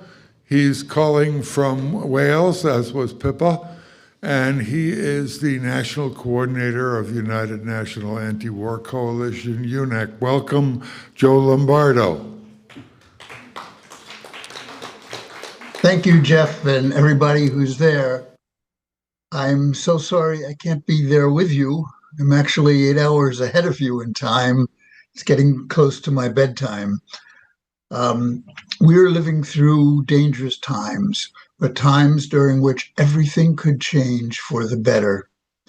We are watching U.S. imperialism preparing an attack on the people of Venezuela, attempting to overthrow a government which will not bow down to Washington and turn over its resources and sovereignty to the U.S. billionaire class. This as U.S. flaunts international law and blows small boats out of the water, falsely claiming that they have something to do with the drug trade. This meeting tonight is part of a week of activity that UNAC has played an important role in organizing that will see more than 60 events around this country this week demanding hands off Venezuela. And we are watching U.S. imperialism double down on its support for Zionism as it attempts to wipe out the Palestinian people with U.S. arms, money, and political support. But this genocidal war has raised the consciousness of millions of people around the world who today see as never before that Zionism and imperialism are the brutal genocidal systems that they are. And we are watching a war in Ukraine that threatens nuclear war as Western imperialism brazenly shoots missiles deep into Russia. Western imperialism brazenly shoots missiles into Russia and pursues NATO's attempts to fight this war to the last Ukrainian. And we're watching masked ICE agents steal people from our communities as troops are sent to our cities to put down any protest or resistance. Democratic rights are under attack as they create an economic environment meant to impoverish millions of working people in the interest of the billionaire class they support. But these are all signs of crumbling empire. The white supremacist colonial powers of Europe and North America are all in crisis. They are falling apart, and as they do, they are attacking the world and their own working classes. The war in Ukraine was the catalyst, as the imperialist think tank called the Rand Corporation told us in their policy papers. The West needed to go to war in Ukraine to, quote, overextend and unbalance Russia, unquote. They hoped to break Russia into several more controllable small countries, as they have done to other countries around the world. The imperialist powers wanted to control Russia to use them to surround China, which has now become more than an economic rival to the US. As Western imperialist countries have become deindustrialized and moved towards a more profitable financial model of capitalism, China and other countries have become industrial powerhouses with advanced technologies. Today, China is the leading industrial power in the world, with about 33% of the world's industrial output in 2024. The US was second in the world, with only 15% of the world's industrial output in 2024. The Ukraine war has laid bare a remarkable reality. Russia has been able to outproduce all of Europe and the US in manufacturing shells, missiles, and other weapons, and is therefore winning the war in Ukraine. The US has weaponized its economic might over the years by sanctioning, tariffing, and blockading more than 42 countries in the world.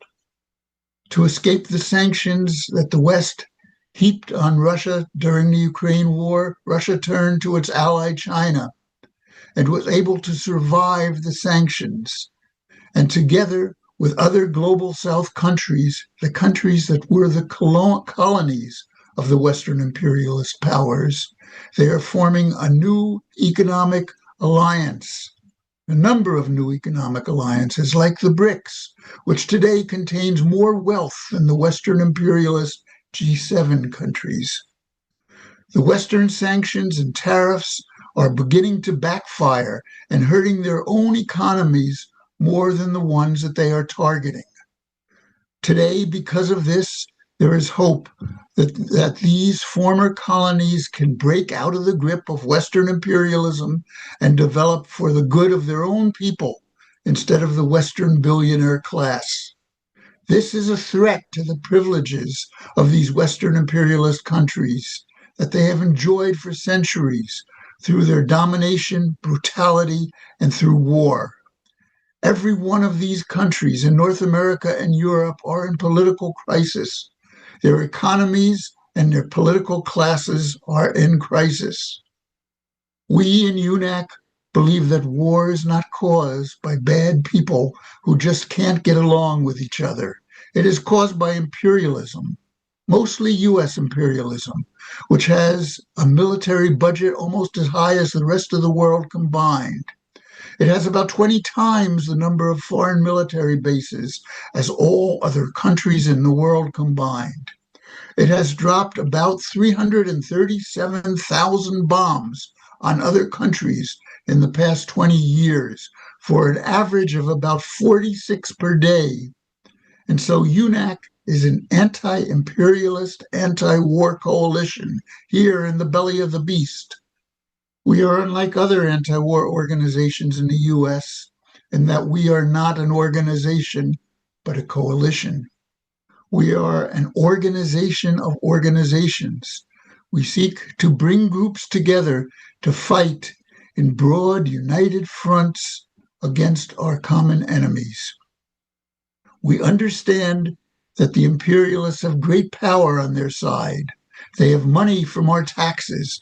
They have the police, the military, the courts, the media. But their policies are against the interest of the vast majority of people in their countries and around the world. And therefore, we have the possibility of mobilizing these people in their own interests, especially now as more and more people are seeing the true nature of Zionism and imperialism. Together, if organized, we can bring the imperialist powers down and build another society of peace and prosperity. But to do this, we need unity. We need to rid ourselves of sectarianism. We need to come together where we agree in broad, united fronts. This is what UNAC strives to do. We either hang together or we hang separately.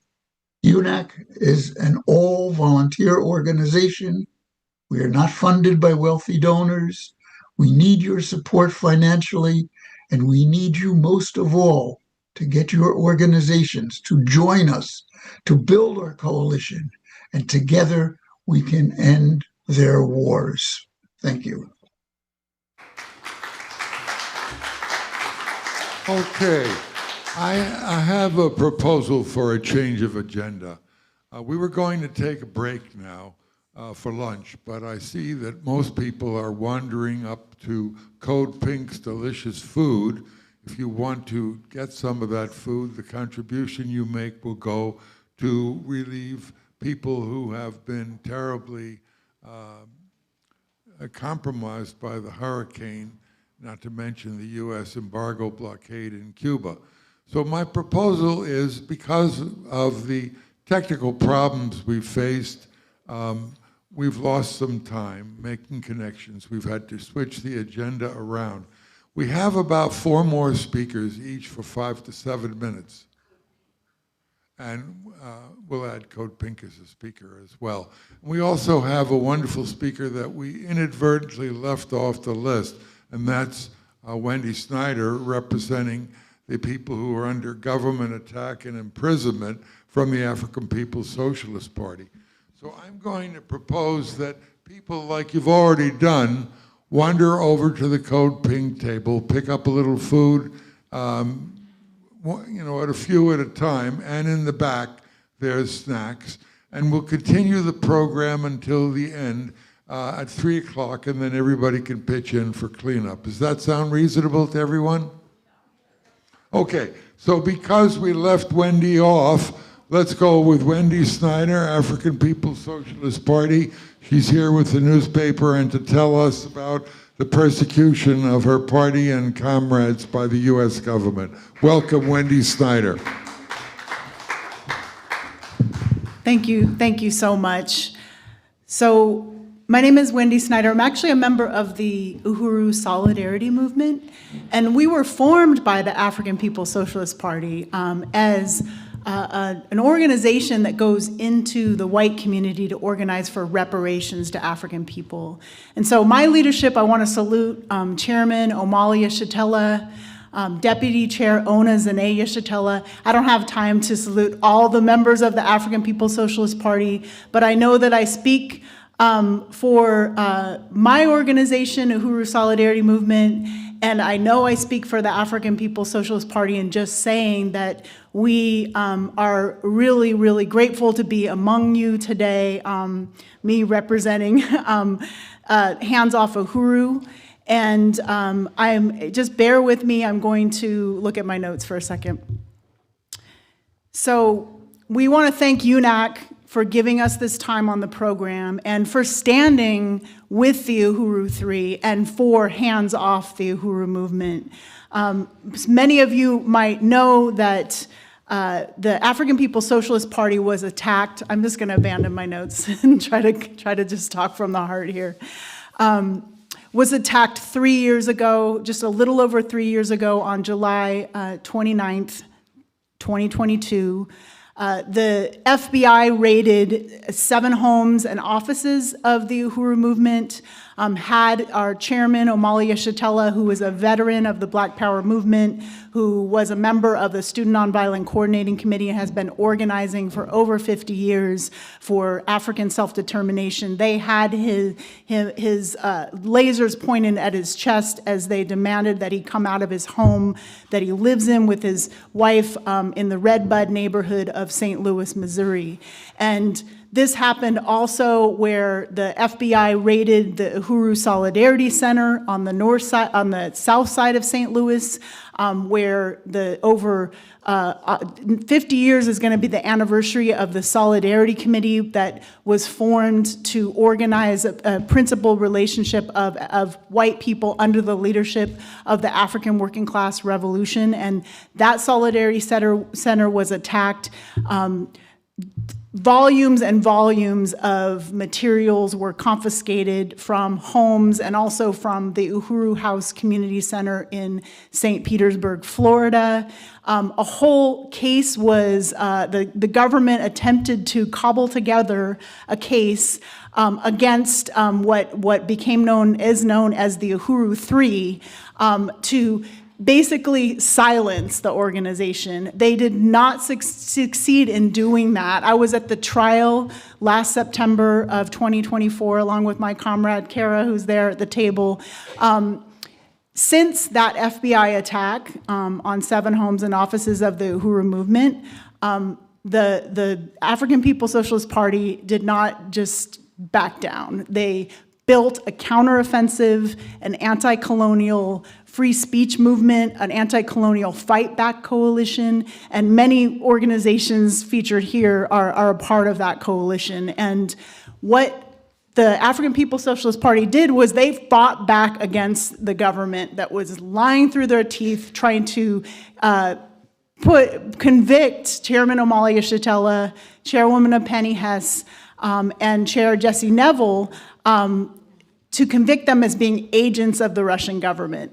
And they thought that would go down without a hassle because, as many of you know, most people don't take on the federal government, but the Black Power movement does, and many of you courageous people also do. So I just wanted to invite people to the Fight for Free Speech campaign to abolish the Foreign Agent Registration Act, because what happened in that case last year was very significant, and I'm sorry I don't have enough time to go into it, but if you go to handsoffuhuru.org, you will see a lot of information about the victory that was won in the courtroom, because the government tried to convict and put people in prison for decades, but that they did not succeed. But we still have to repeal the FARA Act. We have to say no to the U.S. government's repression and unconstitutional anti-democratic foreign agents and conspiracy laws.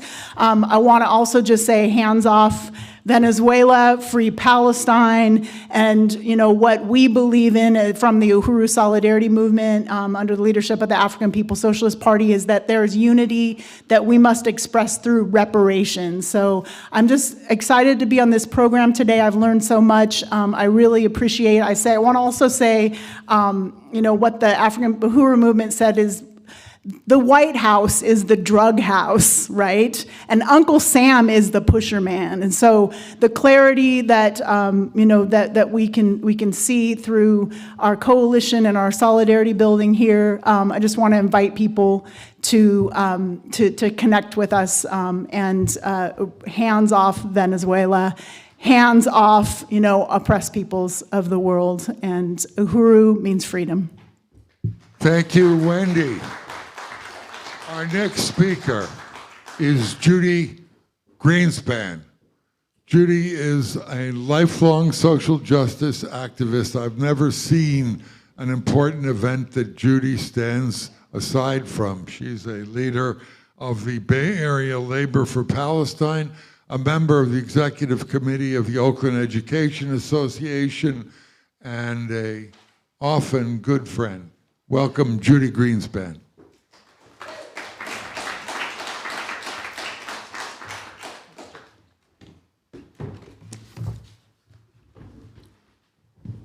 Hi, everyone.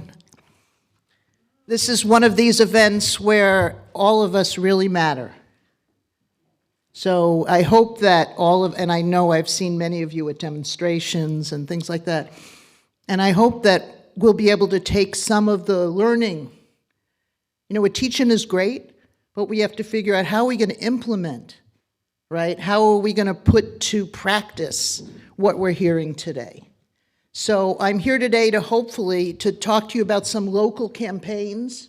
I know people mentioned, Frizzo mentioned some national campaigns that they're involved in, but I want to make sure, and I'm here representing the Oakland Education Association Rapid Response Network. I want to talk a little bit about that. I'm also here representing Bay Area Labor for Palestine, and we are very strongly supporting the Oakland arms embargo. It was the Palestinian youth movement discovered right before the conference that unfortunately I was unable to attend, but was so wonderful in Detroit, that arms and military parts were being shipped out of the Oakland airport through the FedEx terminal. Something we didn't know. I mean, PYM and other groups worked for years. We were able to stop the Israeli ships from docking in the Oakland port. So there's no Zim ships, but then we find out that they're shipping parts out of the Oakland airport. So there is an ongoing campaign at the table back there. I'd love to invite you to take a poster. I also have some flyers and also a petition to oppose the arms going out of Oakland Airport. And my union, the Oakland Education Association, right now, we're in bargaining. And we're not just in bargaining, but the San Francisco teachers are in bargaining. The United Teachers of Richmond are about ready to go on strike. SEIU 1021, which is part of the Oakland Unified School District, is also in bargaining. And we're being told that there's no money in the budget to increase any pay or compensation for workers, for education workers, for teachers, for clerks, for custodians, also AFSCME. I think AFSCME recently just settled their contract. And we're actually, just so you know, we're trying to align all of our contracts over the next couple of years. So our next bargaining effort will all be possibly going on strike together. Because that's what we're really looking for, right? People are already in my union talking about a general strike. Unfortunately, I think we should do it now. Let's not wait, right? There's a lot of reason. But I just want to also let you know, Oakland Education Association has a legal defense fund.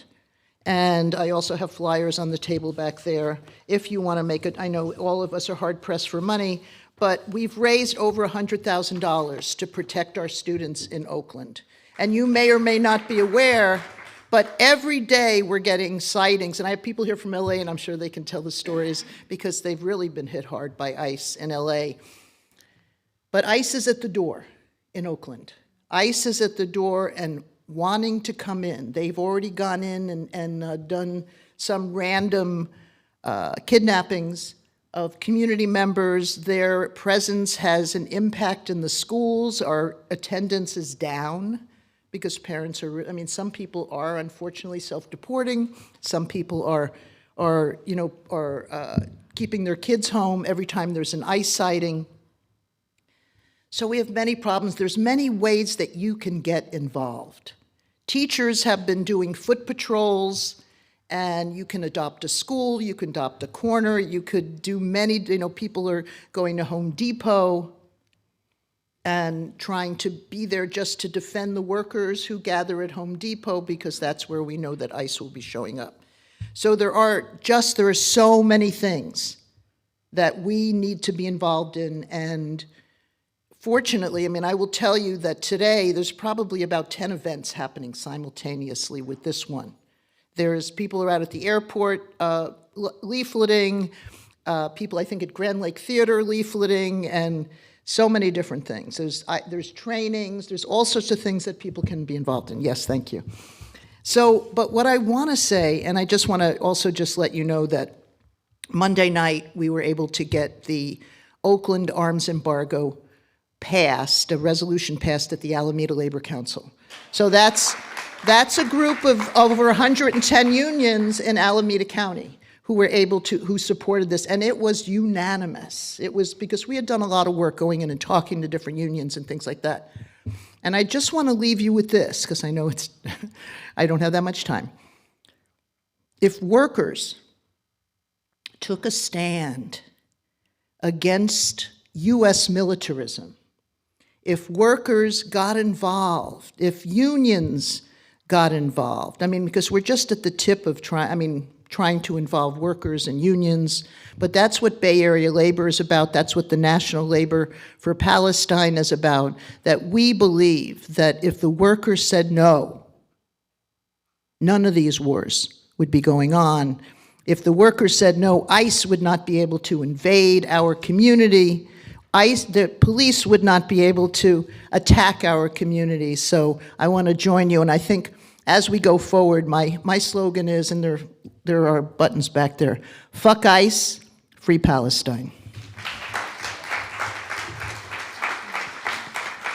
Thank you, Judy Greenspan. Our next speaker is Jack Lucero Fleck. Jack is a member of 350.org's International Committee and a lifetime environmental social justice activist. Welcome, Jack Lucero Fleck. Okay, thank you, Jeff. It's really an honor to be here with all these great speakers. Really impressed with a lot of the things that have been said. And I'm very pleased to talk to you a little bit about climate and militarism. I don't know if that little thumb drive is going to pull up that slide, but I know I'm speaking on behalf of the 350.org's International Solidarity Working Group. We're 350.org is a national and international group, has a lot of local chapters all around the United States aimed at the climate crisis. So it didn't work, huh? Oh, okay, well, I'll tell you what the slide is. So Barbara Lee once remarked, if we don't solve the climate crisis, everything else is moot. And I might add, we aren't going to solve the climate crisis if we don't stop militarism. So just to underscore, I had a slide to show how the climate, the temperature is going up. And we're already very close to the 1.5 degrees that the UN said is something that we really should avoid if we don't want to get into serious, serious trouble. And then the other side of the slide is showing how much damages are being caused by weather climate crisis events. If you look back in the 80s, there were just a few $1 billion a year of hurricanes and floods and heat waves and tornadoes and all that. Every decade it has gone up and up and up. And in each year now, there are climate crises just happening all the time. And these are billions and billions of dollars that are damages, and we're not even at that 1.5 supposedly. That's the point where it starts to really get bad. And that big increase in billions of dollars doesn't even count things like sea level rise or mass extinctions that one of the speakers referred to already today, and doesn't refer to hunger and crop failures. I mean, there's so many things that are going on right now with the climate. My friend Cheryl Davila, who was on the Berkeley City Council, likes to say, we're in a heap of trouble. And that's the situation that we're in. The question is, and I think everybody here knows, that the main reason for the climate crisis is burning fossil fuels. And that's where militarism comes in, because what is a big chunk of the US military spending its money on? To try to protect and dig up more oil and more fossil fuels. They're doing the exact opposite of what they should be doing, which is fighting to keep all those fossil fuels in the ground. So, we've got military bases all over the world located in places that are strategic for protecting fossil fuels. So that's, exactly the opposite of what we should be doing. The other way that this is totally connected between climate and the military is the money. A number of speakers, Joe Lombardo, I think, was talking about the $1 trillion budget. And that's more than all of the military budgets of China and Russia and Europe and Japan and Saudi Arabia, South Korea. All of those combined, that's the US military budget. So I think that the whole theme of today's event is making it clear that we could be spending this money on human needs instead of on war, and that we could actually be solving the climate crisis along with all the other human needs for health, education, and housing, and all the things that we need. We could have public transportation, we could have electrification of all our buildings, electrification of all the remaining transportation vehicles. All of that is very much within our reach if we redirect the money from the military. The other thing we have to redirect is the whole US foreign policy, and people have been talking about that as well. Like China is actually the group that we should be most allied with in the struggle about climate change, because they're making great headway on solar panels and batteries and electric vehicles, all the clean energy. They're making tremendous progress, but the US and China are still the two biggest polluters. So we need to work with them to solve this global problem. And so that's to redirect our whole foreign policy, to redirect the military spending, and just looking at the emissions from the military. One of the other speakers was also talking about that, how much fuel is being used by the military and what a waste it is. And I would add also the destruction from military. Look at Gaza. I mean, it's just completely contrary to any kind of environmental consideration, all this military spending. So I appreciate what Judy just said about we got to figure out a strategy to make this happen. I can just say I go back to times with Jeff when we were working in the anti-Vietnam War movement. We built a movement that was stronger than the opponents. That's what you have to do to make change. You have to build a movement that's stronger than the people, the fossil fuel industry and all of their allies that are in power now. And those people, you know, they're in power. One of the tools they use is nationalism. And I think you're familiar with that quote about the patriotism is the last refuge of a scoundrel. Well, those scoundrels, unfortunately, are in charge, but they're worried, as a number of people have said. When you try to pass laws making it illegal to use the word climate, I mean, that's gonna solve the climate crisis. There was a recent example where ICE went into a battery factory that the Koreans were building in Georgia and arrested all these Koreans. I mean, how pathetic is that? You know, it's like, come on, you're going to try to stop the massive movement in the world toward clean energy by going and arresting people. So unfortunately, these people are crazy, but they're in power and they're desperate. And, you know, we've got a lunatic president who thinks that maybe he could win a nuclear war against China. I mean, what kind of insanity is that? We do have to build the movement and unite all the climate people as well as all of the progressives in the world. So I've got the sign, please finish. We need to stop the insanity. A better world is possible. No war, no warming.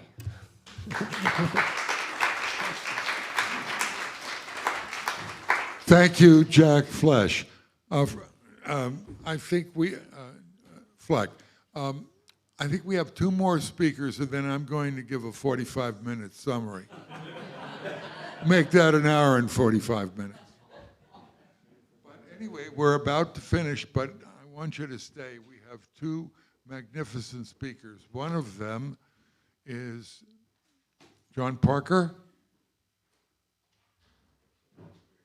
John Parker is from all the way from Los Angeles, and he is with a Struggle for Socialism Committee and the Harriet Tubman Committee for Social Justice. Yes. A long-time social justice activist, a new friend, but an old warrior for the people. Welcome, John. Who doesn't answer his phone enough. Sorry. I'm terrible about my phone. It's terrible. You got to call Maggie. So thanks for letting us be here and be in this great place. I like the stuff about. Well, I better stop joking. I got 7 minutes, right? Okay, I'm going to start it right now. There we go. So, anyone want to talk about the chains? The chains that you don't see, but the chains that from oceans to the neighborhoods, These are the chains that go from the police, the pigs, in the neighborhoods who push genocide, to the politicians in Washington who push genocide, all the way to that monstrous entity of financial and industrial monopolies. That's imperialism. And we know when we're talking about imperialism, we have to talk about the global South. And you know, Lenin is someone, Lenin, not the Beatles, Lenin from the Bolshevik Revolution, said, yeah, the commie. He said that basically industrialized, if you're industrialized, you're less likely to have a revolution than you are if you are from the global South, because of the horrible conditions of imperialism that's faced upon those people as well. And we know that the folks here are suffering from imperialism, from the echo of imperialism, especially people of color here who have ethnicity over there. And those are the folks who are mostly likely from South Bronx to California. Those are the folks that are most likely to be agents that want to have a revolution and want to push for a revolution. So any national liberation struggles that challenge imperialism, we should all be in solidarity with, because that punches the heart of imperialism. And that's something we need to be around. And the other thing is, you know, not only Lenin, but Amilcar Cabral talked about this is why we have to have unity, because what they do is they use the tool of racism to divide us and keep us weaker. So that's one of the other things we have to do. And it's interesting about the struggles that are going on right now. And I know there's differences a little bit on not a little bit, on I can't pronounce the name, Mondani, the mayor that came around. And I'm gonna get a little bit closer because Jeff is kind of tall here and he's gonna, here to kick my butt. But anyway, we, you know, no matter the contradictions of Mondani, Democratic Party, and all that kind of stuff, that we know that he won from the Washington Heights, Harlem, and other black and brown areas supported him, and they saw, in spite of the contradictions, they saw this as a means to push their struggles and to fight against genocide in Gaza and things like that. And so it's important for us to see what's going on with that. And when we're talking about, especially in Los Angeles, ICE, I mean, I've seen parents, I've seen neighbors that are kidnapped, children, the abuse of the state-sponsored child abuse, and things that are going on there. We know that's got to stop. We got to take that head on. We have to take that kind of thing head on. But in order to really take it on head on, we have to see the links of how the government's wars and how that's related to the struggles here. And, you know, in Venezuela, we want to make those links. Venezuela, what am I doing here? In Venezuela, you know, the U.S. government has stolen $30 million a day against those peoples from the oil revenue that could have gone, and the assets that were frozen and things like that, and the money that's going from our health care for these wars, and the Social Security. I mean, it's food stamps. People this month may not even get their food stamps now. I mean, imagine that. These billionaires taking all this stuff. But we can't just blame Trump for this stuff, because it's the Democratic Party as well that enabled these things. But when we talk about the sanctions that are going on against Venezuela and Cuba and other places, making it so hard to survive, they don't tell you how horrible these sanctions are. I went to Iraq in the 19-something. I went to Iraq to see the harm that the children were suffering. And we know that Madeleine Albright even admitted on on television that 500,000 children died just from the sanctions alone. These sanctions are really serious, and they would have destroyed. That would have destroyed Cuba the same way that they did in Iraq. But Cuba has a socialist system, and it was able to fight back. And even though they're suffering and suffering, they're not going to give up, and they're going to continue to fight against these imperialist struggles. So we know that it's not just Trump. And we know that, Joe Biden, immigration and other things, they put the volley up and Trump just hit it back. There's that chase for fascism. I mean, even Obama, before Joe Biden, Obama was, oh my goodness, the things that he'd done with immigration and other things as well. And, he doubled the bounty against Assad Shakur, our elder, our hero who died this year. And he doubled the bounty to $2 million. And then he said, and under his administration, she was the first woman to be on the FBI most wanted terrorists. So that's the participation between the Democratic and Republican Party. And we know that we cannot trust them. We have to make a movement that really makes the difference, that takes those chains, we're talking about the chains and the links in the chain, well, we got to go after every point on that chain to be in solidarity with our national liberation struggle, with the working class. And remember, they always use that racism to try to divide us, and we got to say, no, you're not going to do this anymore. The COINTELPRO, the killing of, daggone, I can't remember his name, from the Black Panthers, Fred, yeah. All of our heroes, from Assad Shakur and others, we have to stand. And when they come and the Marines, or who, give a damn who it is, we have to have a self-defense coalition and idea of our right to fight against these horrible things that are going on. We're also part of the Community Self-Defense Coalition in LA.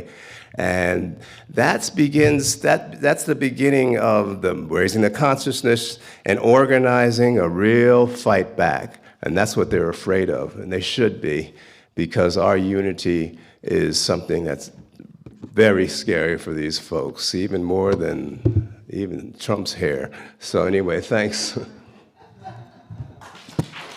Thank you. Thank you so much, John Parker. I think we're down to our last two speakers, but I've decided to cut my summary remarks from an hour to 45 minutes. Anyway, let's hear from a wonderful representative from Code Pink who brought us the wonderful food. I hope you paid for it because it's going to the Cuban people. Who's speaking for Code Pink? Is that Cynthia? Great. A welcome to Code Pink, indefatigable social activists and wonderful people.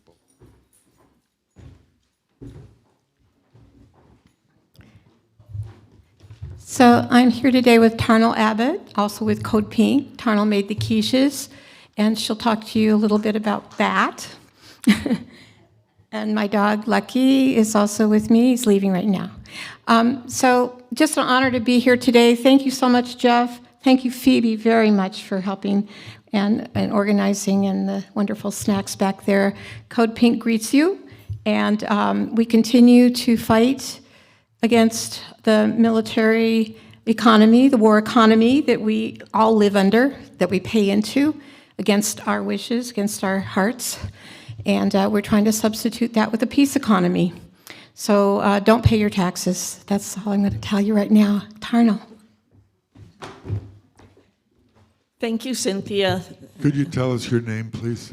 My name is Tarnal Abbott, and I'm a longtime activist on many fronts, one of which is Cuba.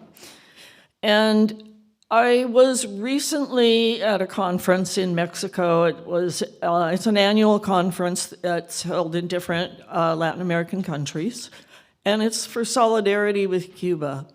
And I was invited as a guest to the conference by the National Network on Cuba, NNOC, which is an organization of organizations.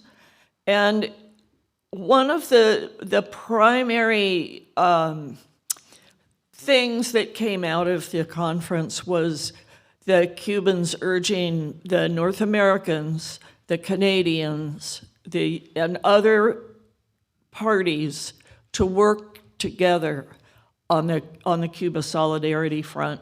So it was very interesting to see that, you know, immediately on the NNOC website, if you go there, it's nnOC.org.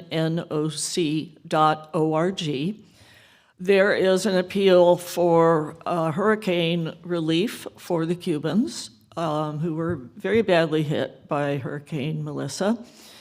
And it's sponsored by, it's going to be sent, the money will be sent under the name of the organization, the People's Forum, which you guys are probably familiar with.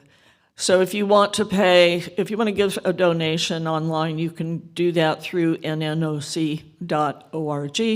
If you want to donate, I've got a box for donations at the table there, and I'll make sure it gets sent to the People's Forum for the relief.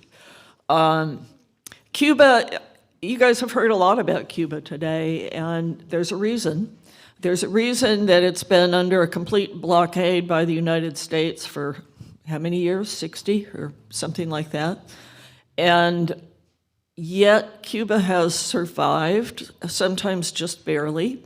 When the Soviet Union disintegrated, they lost their main economic trading partners, not only with Russia, or with the Soviet Union, but with the entire Eastern Bloc countries. And they went into a very deep crash, economic crash, and it was called the Special Period. Right now, Cuba is in probably similar, maybe a little worse than it was during the Special Period. They got hit by toughening of the sanctions, the blockade. We call it embargo in this country. They call it a blockade. The screws were tightened on that. COVID hit. That kind of killed the tourism. And it's a country that is like most of the other countries in the Caribbean. It still suffers post-colonial undevelopment or lack of development. What do you call that? Underdevelopment. That's the word. Anyway, they're a very resilient people. And this sanctions, this embargo, it's a collective punishment on the Cuban people.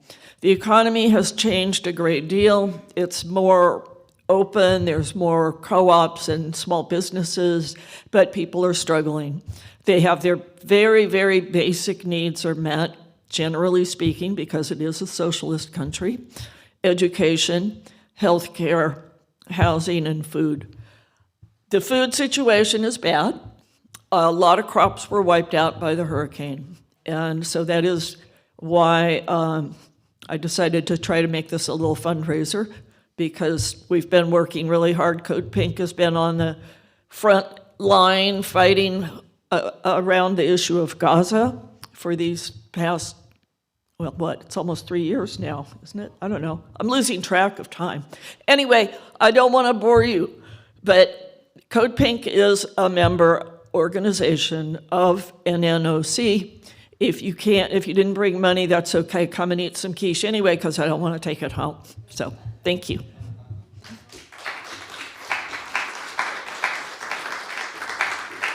And our last speaker before a quick summary is Phoebe from the Berkeley Fellowship.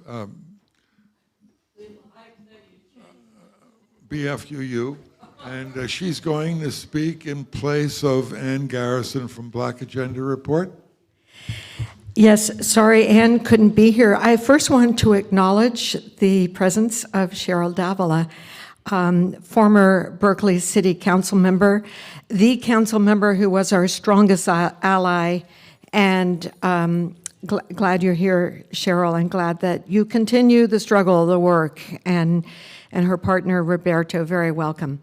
So Anne was going to speak on behalf of the Green Party. The thing is that today is the day of the state California Green Party convention. So that's where a lot of Greens are, including our two candidates who were here earlier. But I'm excited to announce that we have a progressive slate of 4 Greens and 4 Peace and Freedom Party candidates who were running for state office. Earlier, you met Marjorie Michaels, who's running as Attorney General, and Glenn Turner, who's running for Treasurer. And so look for them, vote for them. I hope that none of you are registered blue or Democrat, Republican, or American Independent Party is very right-wing. So, yeah, I guess Emma Goodman said if voting did any good, they would make it illegal. But nevertheless, it's easy enough to register to vote and send that message to the powers that be. This is our new Green Party flag, which the top diamond represents democracy and power to the people. We might find that this is a draft. We might find a better symbol for that, but then the next one is justice, and then, of course, sustainability, ecology, the earth, and then at the bottom, peace. So we are, along with Peace and Freedom Party, we are a party for peace, planet, and people. And I guess that's enough said about that. But I hope we'll have some Q&A afterwards or conversation since we have time, but that's up to our wonderful MC, Jeff. I could listen to Jeff all day long if Jeff wants to give a 45-minute summary and expound on the ideas expressed. Thank you, Jeff.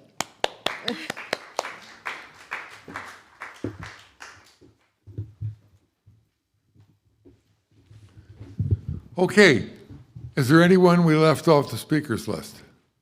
Okay, I have a couple of proposals. I don't know if you know me, but I'm famous for giving the biggest collection speech you can ever imagine. By the way, the last time we were here, it was to free Julian Assange, and he is free. And we had a meeting of 100 people. We raised $5,000. And Julian, a couple of months ago, led a demonstration of 300,000 people in Sydney to free Palestine.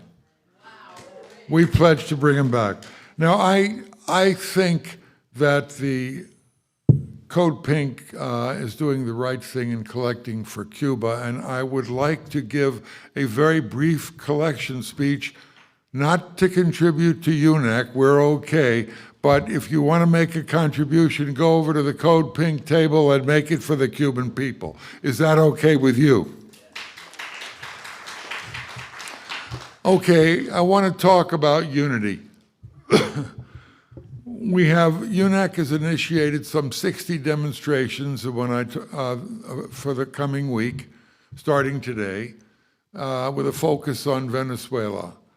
And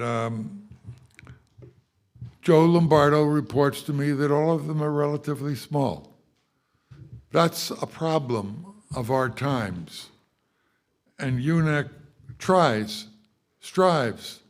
to solve that problem by bringing people together from diverse backgrounds on principled issues in mass mobilizations democratically planned to oppose the policies of U.S. imperialism. My first experience was in the civil rights movement, where we desegregated the first northern racist barber shop, and we had 2,000 people that sat in that barber shop, and they arrested me first, because I was a leader of the Antioch Committee for Racial Equality. It took us 5 years of battles. As a, what? Antioch College in Yellow Springs, Ohio. And we desegregated that racist barbershop Only when Antioch, mostly white, with about 700 kids, united with Central State and Wilberforce College, which was black, and we closed that place down big time. I was arrested, and it kept me out of graduate school for a while. And then I went on to continue in the civil rights movement, where I was arrested 9 different times for protesting the Vietnam War simply by walking down the streets. In Vietnam, to start with, the government said, we are the silent majority and you people are a bunch of communists. When it ended, the polls showed that 78% of the people were for immediate and total and absolute withdrawal from Vietnam.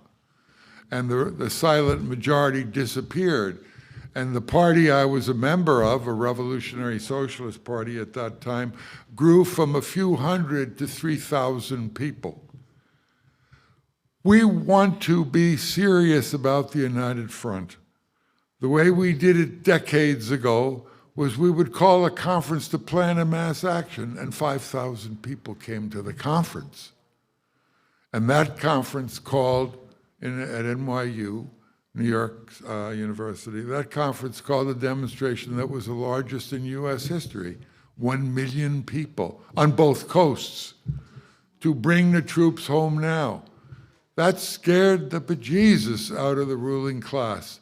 That's the reason why they passed the Bolden Amendment to 1984, because they didn't want the opposition to US intervention in El Salvador and Nicaragua and Grenada and Guatemala. Do you know how many people the United States government regime in Guatemala murdered? Take a guess. 400,000 indigenous people. Mayan people, they slaughtered everybody in order to protect the interests of the United Fruit Company. Guess how many Somoza the US-backed company murdered? 50,000. And the Batista regime, another 50,000 protesters. And in Vietnam, it was 4 million people that the United States slaughtered.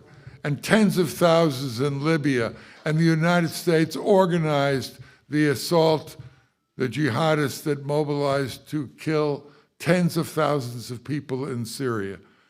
The United States government has 1,100 military bases in 110 countries. As I said earlier, that's more than the whole world combined, $1 trillion a year for war, racism, and poverty. In order to challenge that, we need to build a united front movement. A movement that welcomes everyone. That's what Joe Lombardo, our speaker today, focused on. You are the nucleus of that. You're the hardcore. You're the groups that come out, rain or shine. But when Judy Greenspan mentioned that today there are 10 different demonstrations, why couldn't we have one big, massive planning meeting where we can put aside that and build the kind of massive movement? In my opinion, we're the majority. The majority of people don't support the slaughter, the genocide in Palestine. The majority, for the first time in history, don't support the illegitimate racist apartheid state of Israel. The majority are for peace and solidarity and friendship, but they are disorganized, scattered everywhere. So if you have no objection, I'd like these to be the closing remarks, because most everybody in the room has spoken. Unless someone has some desperate final remarks, I think we are pretty much in agreement. I'd like to thank John Parker from the Harriet Tubman Committee for Social Justice for coming all the way from LA. I'd like to thank these 3-year-old people, right, from the San Jose Anti-War Committee. They're each about 60 years old over here. You are our future. Thank you for coming. You're a brilliant speaker. We have to organize. I'd like to thank old friends from the Vietnam War movement like Jack Fleck and Dan Kaplan, who marched miles to end the war in Vietnam and are still in the struggle. I'd like to thank my comrade from Los Angeles, Mark Wuchke, who came up here to be with us. I'd like to thank the Social Justice Committee, especially of the Berkeley Fellowship of Unitarian Universalists. They brought the dips and chips and food, and Code Pink brought the food. What? San Jose. You're from 3 committees. What are the different committees? San Jose Anti-War Committee and San Jose SWAN, is it? What is it called? What? San Jose, and the other organization that you're a member of, your anti-war group. And Anti-War Action Committee Network, young people organizing to change the world. Thank you for coming. So with that, make a contribution to Code Pink for the Cuban people, solidarity with revolutionary Cuba. Check by the African People's Socialist Party literature table. Judy Greenspan has a literature table. Socialist Action has a literature table with a new pamphlet on the Mamdani. We have our own position. We don't support Democrats. Thank you all for coming, and I need everyone to help clean up. So what does the cleanup mean? You stack up the chairs over there. You pick up every piece of paper. Say it again? Leave the chairs. So pick up every piece of paper, and I'd like to thank Paul Norden for the sound and technological help. Is there anything I left out? Okay, let's call it a day, and thank you again.